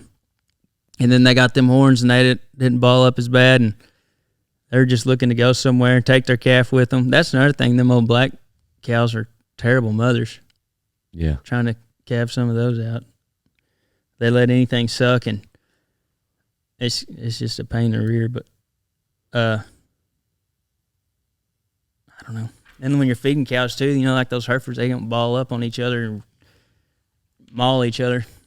Did they still have Herefords at Wagner's? Any? When I got there, they did, but when I was there, we actually shipped the last of them. I think the ranch in Arizona bought them. I don't remember which one of them, but yep, loaded them on the truck. I got a video on my phone. Did you ever, because you were so sad? Yep. Did you ever go out to Arizona or up north or anywhere? I didn't go to Arizona. That was kind of always my dream. I always wanted to do that, and I thought that's what I would do, but started rodeoing and stayed down here. And I went out there to rodeo, rodeoed everywhere, but no, I never worked in Arizona. And then, but went with Gage and them and or Gage to Wyoming when they had that stuff up there, and Yeah. got to do some of that. But in New Mexico, it's all I've done. How much different was New Mexico? What was different in New Mexico than over here? It was just you had to tend to that water, make sure it had water. It don't rain much there. Mm-hmm. It was cool that it was just rocky and rough, really rough in places. It wasn't very rough down on the flats, but like that place had in the middle of it was a huge mesa called Mesa Rica, and it was just cool. Like, Yeah. I don't know the elevation, but there was a camp on top.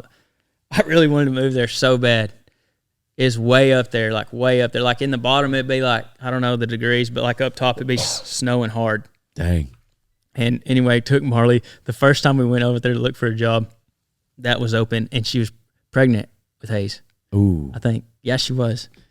And she was like, heck no. And I was like, heck yeah. Like I really wanted to go there bad and stay up there, but it's way up there, away from stuff. And you drive them cattle down and back up, and it's cool. Like they know where to go, but you're going back home after they ball out in the fall. And anyways, just a cool place, just cool rocks, lots of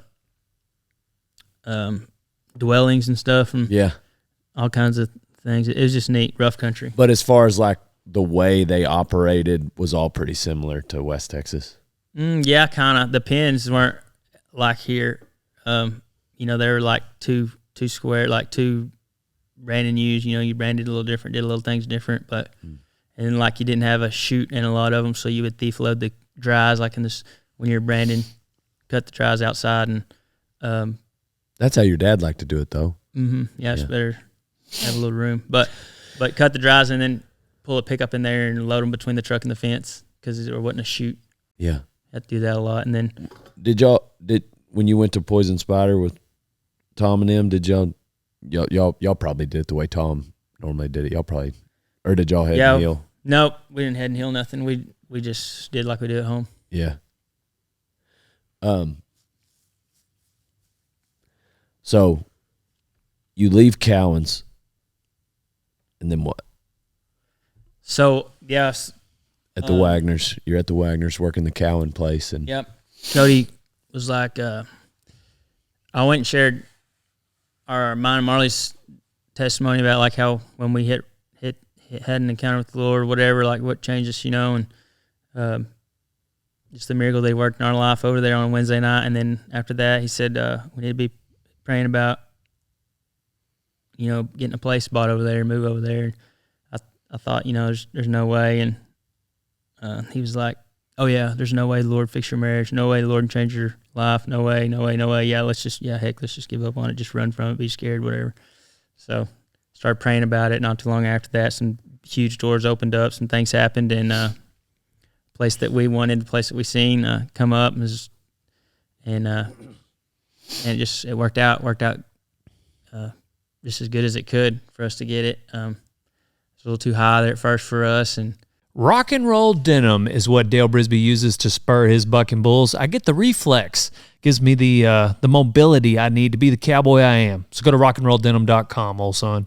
Hey, old son, if you're not feeding every morning with a Can-Am side-by-side, then you ain't no cowboy. I got a Can-Am because I needed a reliable ranch rig that I could use every day because I don't know how to work on stuff like that. So I want something that's not going to break down ever. Get yourself a Can-Am, old son. We shot a lower offer, and they said no, and I was down for a week, back to getting mad. Yeah. And Marley prayed, and Cody prayed, and he said, actually, he goes, heck, don't worry about it. He said, they'll call back in a week, and they'll take it. So exact week later, they called back, I think, around the time of a week, said they would take it. So we ended up getting a little place, 20 acres, get a little shop, building the deal off of it, covering my horse pens that me and Marley built when we first got there. We built some horse runs together, and help from a couple of friends. Gage and Bonner come help me with some main stuff there one day after church, and then just I was riding 2-year-olds there at first and hustling, and I don't like doing that. I don't like the first 30 days on horses, and because you're scared they'll buck. Scared to death of them. And anyway, I just hustle, just doing that or whatever, getting by, whatever. And then started day working a lot there at Smith's, and they bought the Swinson Ranch, and man, Wesley and his wife started coming to the church, and they're hooked and on fire. And Wesley's seeking the Lord and leading his family, good guy, and he offered me that deal one time, just to come and tend to those couple sets of cows and help there. And so it's a blessing because I get to quit riding the 2-year-olds for the public, and work there and get to take hays. That was another thing. Glad I brought that up. Like when we left, I knew that I feel like the Lord had called me to go preach or whatever. I didn't really want to admit that, didn't really want to, whatever. And one day Cody was like, push it down, run from it, whatever, do whatever you want to do, but you're not going to get away from it. The Lord's called you. So I went and spoke one time, and then it's like they just kept calling and kept calling and kept calling. And I just thought, man, this is just a new thing, just a new guy, whatever. It'll end. And it never did. And then here we are. We're back. We're over here at Anson and helping Cody at the church and helping the team or whatever. Just filling in and stuff. And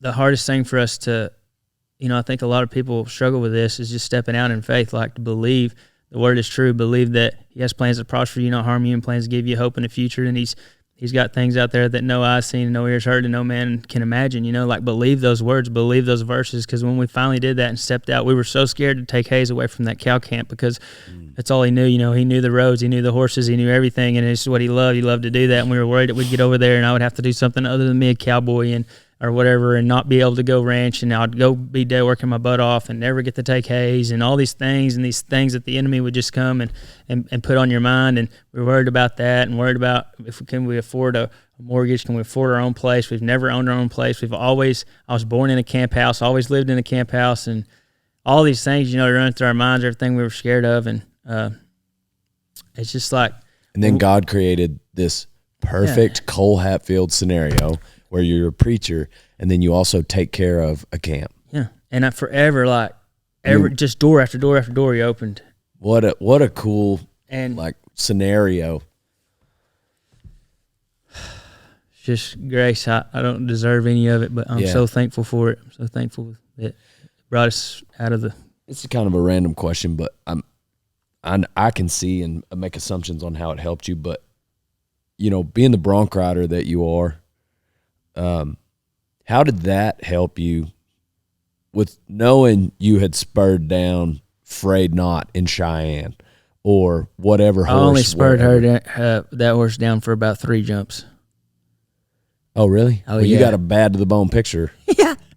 I've seen, Manhattan Moon and Pegasus, whatever it is. Hopper. Like you've spurred, like I've been with you. You ride bucking horses. How has that Not helped anymore. you in when you're ranching, like whether it's throwing a leg over a colt or like, have there been situations where you just like feel more confident because you'd been on hundreds of bucking horses? No? Not at all. No. Well, first thing is I don't want my ranch horse bucking. I want him to be something we can all use and sell one day. But Yeah, but sometimes you can't help it. yeah, well, every time one blows up in that ranch saddle, there's no front binds. And yeah. So no, I feel like a bad bronc rider in a cowboy saddle. Yeah, I can relate to To that answer your question. because people always assume that you can ride ranch broncs because you got on saddle broncs. Yeah. And Tell me I about went, that crossover. Oh yeah. So I just thought that let's see. I actually, when I was 18 and rode a bunch of ranch broncs, I did a good job of pulling an outlatch. But then Zane Davis, bronc riding son of a buck, left Wagner's, and I was like, oh shoot, I can ride them things. Dude, I went to Fort Worth, and I was trying to keep it, in the ranch too, have our bronc rider in the ranch. But thank God for Jacob Lewis. But anyway, one of that same guy that owned LA or whatever my Harry Vold bucking horse I had, Murray, I think his name Murray. I can't remember right now. He's in The only Jason one I Murray. think is Jason Murray. Yeah, Jason. Yeah, he's the Good guy, yeah. yeah. So anyway, he rolls this big stout bay horse in. I mean, big sunbuck. And I thought, I'm fixing to give this sucker everything. Well, he kind of looks at the gate, and when he leaves, man, I come from both sides. Instead of just, it turns out you need to just let your feet stay there, let him get going, and then pick up your timing in the ranch saddle. Because about before I ever hit him, his front feet hit the ground, and that sucker said, welcome back. I went straight to my night latch and straight to his shoulder and straight into the ground. Welcome One back. jump.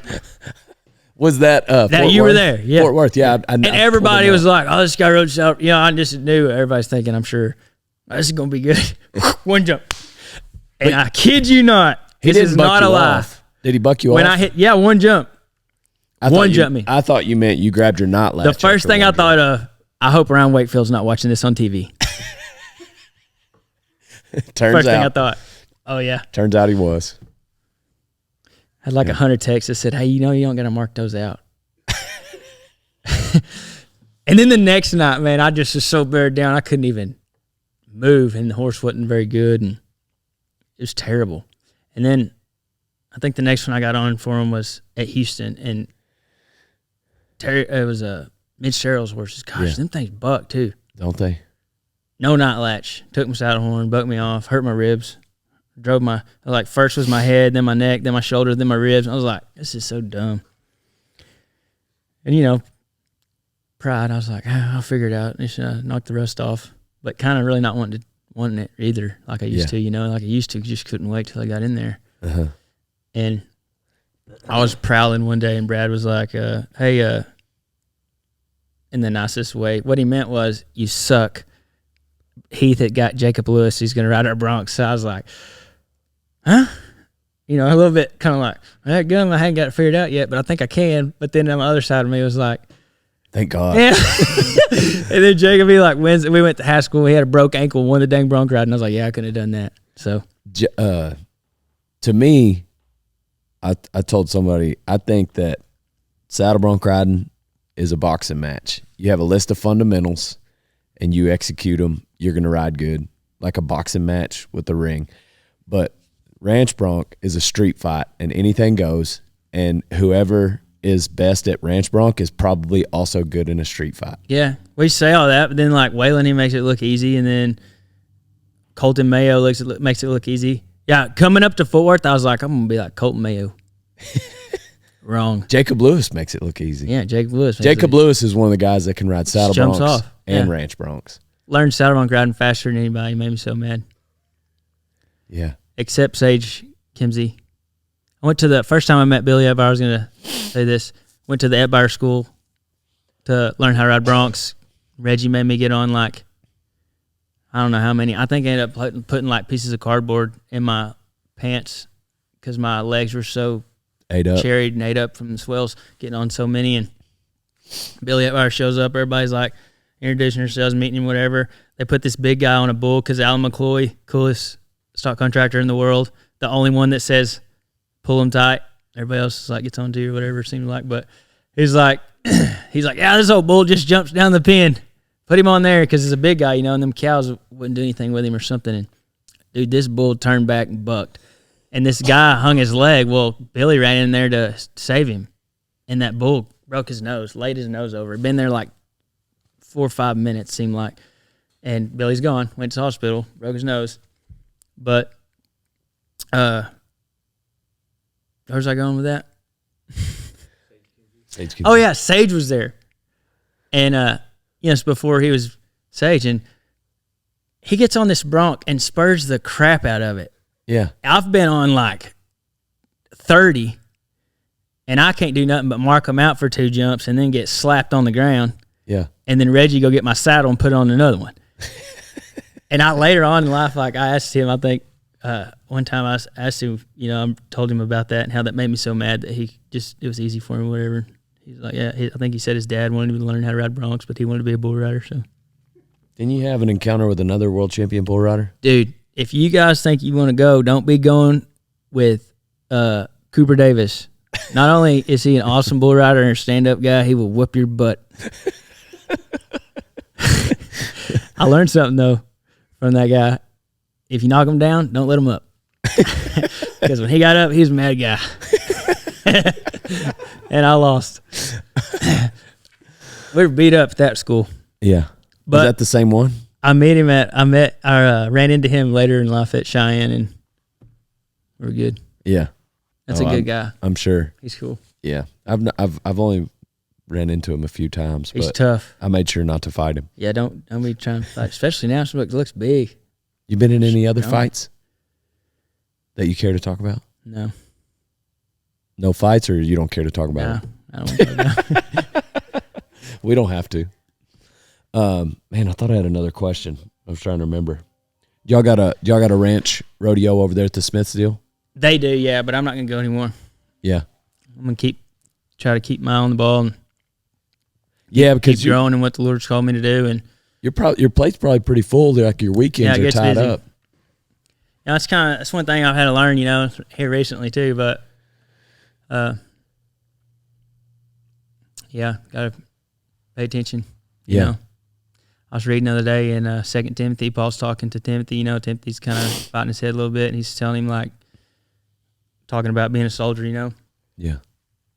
A good soldier pays attention to the one who enlisted him, you know, doesn't get caught up in civil pursuits. And it's easy to get caught up in the world, you know, and get back to that old guy that I used to be, you know, trying to do a good job at the ranch and do a good job here, there, and hustle here and there. But at the end of the day, you know, you just got to find time, take time, slow down, and study and spend time with the Lord. And that's what I moved over there to do, you know, so that's what I need to be doing. Who are some cowboys you've looked up to over the years? Obviously, Reggie be number one. Reggie Wedgie. Yep. And I do miss your dad. I miss getting to see him as much as I used to. Eston Buck's not the same guy.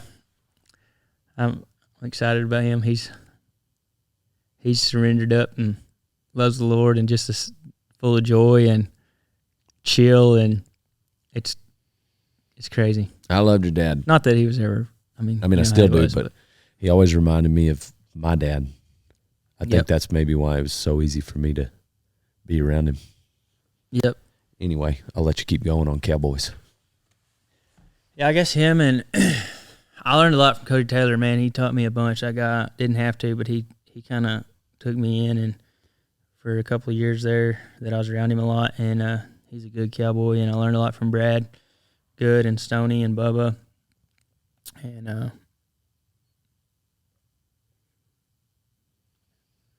you know, I watched I watched Ray Bradley a bunch. Think a lot of him and what he does, and then I worked with Jeff quite a bit too. Jeff's a good cowboy, Flowers, and I even like Coley. Like, I would always watch Coley at those ranch rodeos. Yeah, he's a good hand and humble. You know, I like how he carries himself. But love them big horses they got too over there. I don't know, a bunch of people. Fro Walden. When I was wanting to leave Wagner's, you know, I was fighting and thinking, you know, I felt like, looking back, you know, I should have stayed at Wagner's the first time. But my mind, you know, at that time, just like everybody's, you know, better trucks, better trailers, better horses, whatever you think. You know, you think it's the grass is greener on the other side. And Fro said, well, let me just tell you, I was asking Fro these questions, like, should I go or should I stay? And he said, let me just tell you, what sucks there is going to be good there, and what's good there is going to suck there. So he said, you just figure out what country you want to live in, where you want to be, and be happy. Yeah. And, yep. I don't know. A bunch of them. You and Hagen are pretty tight. Hagen Lamb is one of my. So I'm glad is that who you're talking about? Yeah. Yeah. I'm very thankful that I got to work with Hagen so much at Dixon Creek, because, number one, to this day, like, that guy can run a crew good. Yeah. Very good. It keeps the ball rolling. And he can do a lot by himself. I like guys that can do that, you know, get stuff done, you know, by yourself, efficient. And another thing, the best thing I ever learned from him was how to take them boys to work. Man, he made it so fun for his two boys. Yeah. And they are handy. Golly. They are cowboys. So handy. So he's the best. You know, I nothing knocking anybody else down, but he's the guy that I worked around him at the point of wanting kids, and was really paying attention to what he did with them boys. And he made them daggum respectful. He made them do all the things that we're all about, but he made it fun. Yeah. Made it fun for them. One time, I tell the story all the time. I don't know. He said, getting onto that Ryland about losing his hat or something. You know, in the Panhandle, it's hard as heck to keep your hat on up there every now and then. Stupid wind, but I dropped off next to him, Ryland. I topped this sand dune over there in the Panhandle, and he's doing push-ups on the drive. I said, what are you doing? He said, my dad said every time I lose my hat, I got to do 10 push-ups. I said, your dad ain't here. Put that hat on. Let's go.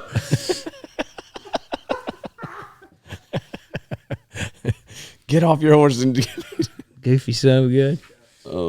Good kids. Oh, man. But that guy's a cowboy. Yeah. A good horse, too. Yeah. Who are some of the top hands you think you've been around? Like, it just somebody like, man, if I could put together a dream team crew, probably a lot of the names you just mentioned, but maybe give me a name of somebody you didn't just mention. Just somebody off the top of your head that's like, yeah, they're a Colton cowboy. Overcash, Crouton. Yeah. And, Wakefield. Yeah. And I always wanted to work with Colton's brother, but I have never got to work with him. But they say he's a real deal. But yeah, I don't know. There's a lot of them. Yeah. I don't know. I don't think about all that much no more. You know, like, that was my God. That was my. You know, you can get caught up in things that you don't realize they're idols, but they are. And yeah, that was mine. You know, so now I just, like, now when I go to work, I try to make it fun, try to enjoy it, and try to keep everybody else having fun, enjoying it, and just try to shine a light. And, you know, we have a joke around there, kind of when them guys started coming to church at the Smiths there.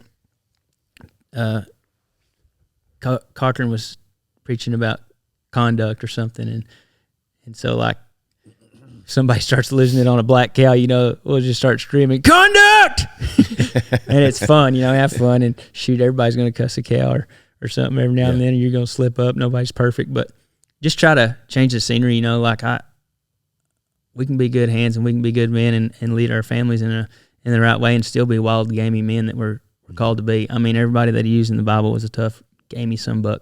Yeah. So that's what I try to keep in mind. Like, I don't have to be this little soft. What do you mean by gamey? Go get a hold. Let's. Yeah. let's get it. California let's roll be a that man, calf. you know? Yeah. Or whatever, you know, just, you don't have to be a little soft. Yeah. Good job. Good morning. Yeah. I love that. You know what I mean? Yeah, maybe you said got men in the Bible, like his when David was trying to win over what's that king's daughter as his wife. He said, "Bring me 100 Philistine foreskins," and he brought back 200. Yep. Anyway, Yeah, and just, you know, I was talking about this the other day at a church. Just like, it's be contagious. You know, like everything's contagious in this world like we live in. You know, we use Easleys and Hughes because they're the best, and everybody uses them. And we drive these trucks because they drive, or they use whatever. You know, we ride these saddles because they ride these saddles, and you know, we do all these things because everybody else does these things, and tripping collars. it could be that way for Christ too. You know, like I don't know. I just seen this. I just have this. You know, it can be that way. It can be cool to be stand up, try to serve the Lord, seek the Lord, and still be a gaming, crash the trees or whatever you have on your heart. Horse training, son of a buck, whatever your talents, you know, but use your talents for the Lord. Like, don't make it all about you, but the one who gave you the talents to do it. Yeah. Gonna give everybody a platform, everybody a calling. Just tap into it, and I don't know. So that's what I try to keep on my mind, you know. What's the best advice that you've gotten when it pertains to cowboying that you can remember throughout the years? Like you just gave a pretty good one that Fro told you before you went to Dixon Creek, and I'm sure your dad's told you some. Wes, can you remember any of the one-offs that somebody shared with you that stuck with you? I think just like I told you that in 2016, just care about what you're doing, you know, work hard, and don't feel like they owe you so much, you know, almost type of deal. Like, it's kind of a bad place to get mentally. Like, even though nobody's seeing you, still do a good job, you know. Don't just half put that fence job, but that fix it up. Lord sees what you're doing, and you'll be blessed for it. Yeah. Yeah. Colossians 3:23. Yeah. Do it wholeheartedly. Not for the man, but for the Lord. Not because it's just like I'm up here spitting it or whatever. It's just because it's the right thing to do, and the Lord created you, and He'll bless you for it.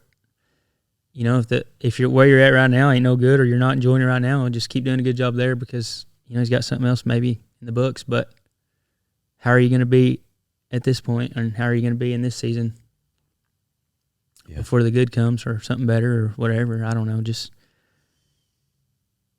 I don't know, really. Yeah. Try to do it for somebody higher than everybody around you. Well, I was going to... Hard to do, though, you know, because it feels good when somebody comes and says, man, good job, good loop. That's a nice horse. Yeah. Man, you're bronc riding some buck. You know, like, heck yeah. You know, but then you miss your calling. You just go through this life seeking another good job, man, or he's seeking those of others, you know, when He's got something that we can't see that's better than we can imagine. So I don't know, just if that makes any sense. No, for sure. I think, that can turn into, you know, that can turn into vanity and pride, where you're worried about whatever.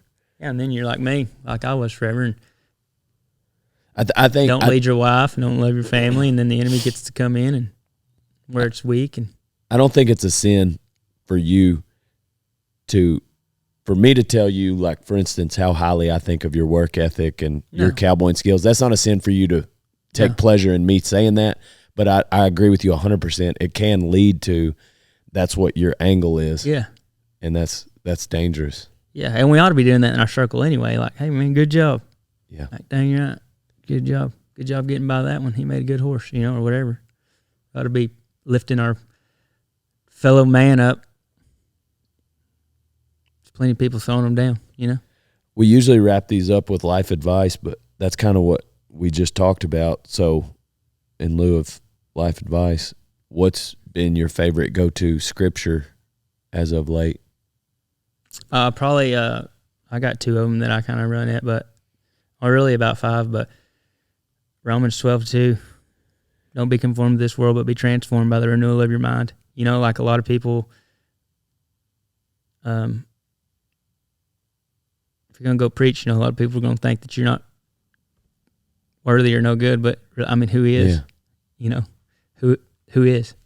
Yeah. We've all fallen short, and our best is filthy rags compared to him, right? So I just got to continue I think it's important to renew your mind daily, renew your mind. And Cody talks about that all the time, but it's a serious deal. Like your mind runs your deal. Yeah. Runs what you got going, runs your marriage, runs your work ethic, get your butt out of bed, it runs your go to bed, rest. It's time for me to slow down, rest. It runs yourself. So you need to renew your mind. And then Colossians 3:23, whatever you do with your hands, do it wholeheartedly unto the Lord, not unto man. And the one that I jumped on when I was trying to make the transition from old Cole to new Cole at Wagner's there, when I surrendered there, was in Ephesians 4, talks about putting the old man off and the new man on. Yeah. And just remembering that when you do surrender, when you do go all in for the Lord and everything, that becomes what you wake up for, and you're trying to please Him. And just like I told Him, I'll be obedient to you for the rest of my life. You just got to remember that old guy's gone. That old guy is dead. And, in Galatians 2:20, I've been crucified with Christ. It's not I who lives, but Christ who lives in me. And you just got to remember that I'm not a good cowboy because I'm all I've done. Without everything that we do good and everything that we kind of get high on ourselves on, we wouldn't have without the mind to do it, the brain to do it, the breath in our lungs to do it, and the desire and the want and the talent to do it. So without the Lord, you wouldn't be doing all this horse training. You wouldn't be doing all that cowboying and all that roping and all that this and that. And it's just the bottom line and the fact of life that, I don't know. Well, so those are kind of my verses. And then like we get to live out, this house in our own place. And I told Marty forever, I'd joke with Brad, like, just waiting on that guy to call, It's like, what guy? Like, that guy to call and say, I got 500 cows, need you 10-2. I don't ever want to go out there. You just do it how you want to do it. Work them in the fall and spring and do this and that and da-da-da. I'll pay you this much a month and insurance and this and beef for your family and ride your own horses. And you just call me when I need to bring a truckload and you're going to wean some whatever, one of them deals. And I dang near, it's pretty much what I've got with Smiths. And thanks to Wesley and his family. And you still get to be a preacher. Yeah, and still get to do what I'm called to do over there, because at the end of the day, you still got to make money and provide for your family. So I just so I say all that to say, I like the verse. I think it's in Corinthians, maybe 1 Corinthians 2:9, maybe, but no eye's seen, no ears heard, no heart of man can imagine the things that He has prepared for those. And I think we hear those when we go to church, and we read those if we ever read our word, and we just read it, But like, if it's in there, it's real. The Bible's living, active, and sharper than two-edged sword. And believe them things. Speak them things over your life. Speak those things over your kids. Speak those things over your family. Like, some things can happen that you can never see coming, because I promise I never saw the blessings that we had coming, even after I felt like I was so disobedient and for so long. Well, it's an honor for me to be a part of your walk at all, but the more I think about it and listen to you talk, there's no way I was mature enough. Like, I'm ashamed that you and I, as close of friends as we are and have been for so long, that, there's this chapter of your life that I wasn't as much of a part of as I'd have liked to have been looking back. But also, like, I'm sure God knew that Dale Brisby's just not the kind of man that you needed at that time. Like, you needed Cody Cochran. I maybe, and I not maybe, I just am not mature enough maybe to. Yeah. And those guys, not taking anything from any of those guys, but there's others that wasn't just Cody, but like that helped us and helped us through that rough season. But at the end of the day, that was what changed the whole ball game. My whole life, when we have struggles, I would seek someone, call my dad or call my mom or call a friend or whatever. But at the end of the day, you're going to have to really get over this, the things that you struggle with and the things that you fight in life, mentally and physically also, but just like, no one can fix it but you.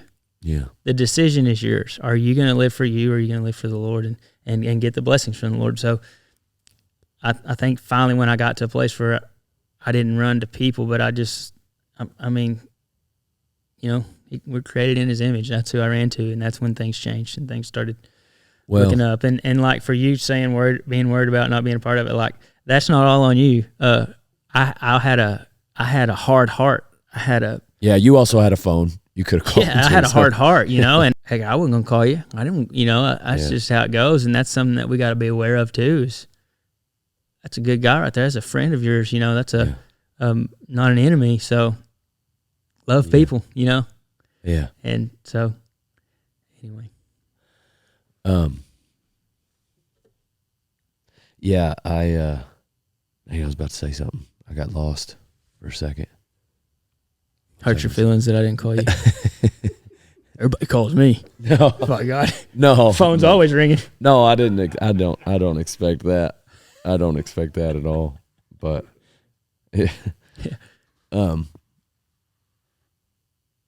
man, I love your dad. I'd love to be around him. I need to see him again. But, what I was gonna say was, I think that you and I, we're at a spot in our lives where, we've found that we've been really blessed. Yep. The job I get to do, the job you have, and I think it's such an amazing blessing, whenever you think of a lot of the people, especially you look back at, for instance, the disciples, and they were how much more obedient than we are, and they all died martyred deaths. Mm-hmm. And so it's almost like it's an honor and a privilege that God gets to use me and you in these situations where, hey, I'm going to give you this time in your life and this season, and where you get to experience a ranch on 20 acres, and I get to have the job that I have. Ranchette. Yeah, ranchette. But I think the real piece and the real test is, it's crazy just to think about all those Christians, not only in, around the world, but even in the U.S., that, they've got faith much bigger than ours, and they got nothing. Yeah. And anyhow, but I was just thinking about, like, it's all about the peace in the middle of your heart, and talking to different, anyhow, this is your life advice, not mine, but I can't wait to come hear you preach. So It's crazy. I don't know. Yeah, it don't matter where you're at in your life, whether you do have a lot or have a little, like that. Nothing can compete with that peace that God can offer whenever you're just walking in stride with Him. Yep. Yeah, cool. Yeah, and just got to be in tune with Him to know when He calls. Yeah, Be familiar with the caller, because He's got things for everybody that He wants them to tap into. But a lot of people don't tap into them. It's hard to tap into something you can't see, something you can't touch, and yeah. but man, if you just have faith, just a little bit of faith, and it's just believe, man. Just believe that. Yeah. I don't know. Hope you just want everybody to get it, but Yeah. it's just something that they got to hit rock bottom, or just trust, have faith to give it. I don't know. It's a hard deal, Well, but it's easy deal too. well, I love you, brother. Thank you for coming on. Yep, love y'all. Hey, are you still making leggings? No, No, don't message you on cut Facebook that out. about making leggings. Cole makes the best leggings, y'all. And he loves, more than anything, buck stitch. That's so funny you said that. I've built 3 pair for 3 friends and didn't buck stitch any of them. Took them to Tate, had him sew them. Cool. Well, I'm on to the next one. You're going over to see your in-laws. And Merry Christmas. Merry Christmas to everyone. All right. On to the next one, y'all. Drink a ranch fuel. Use code Dale on ranchfuel.com. 15% off, baby.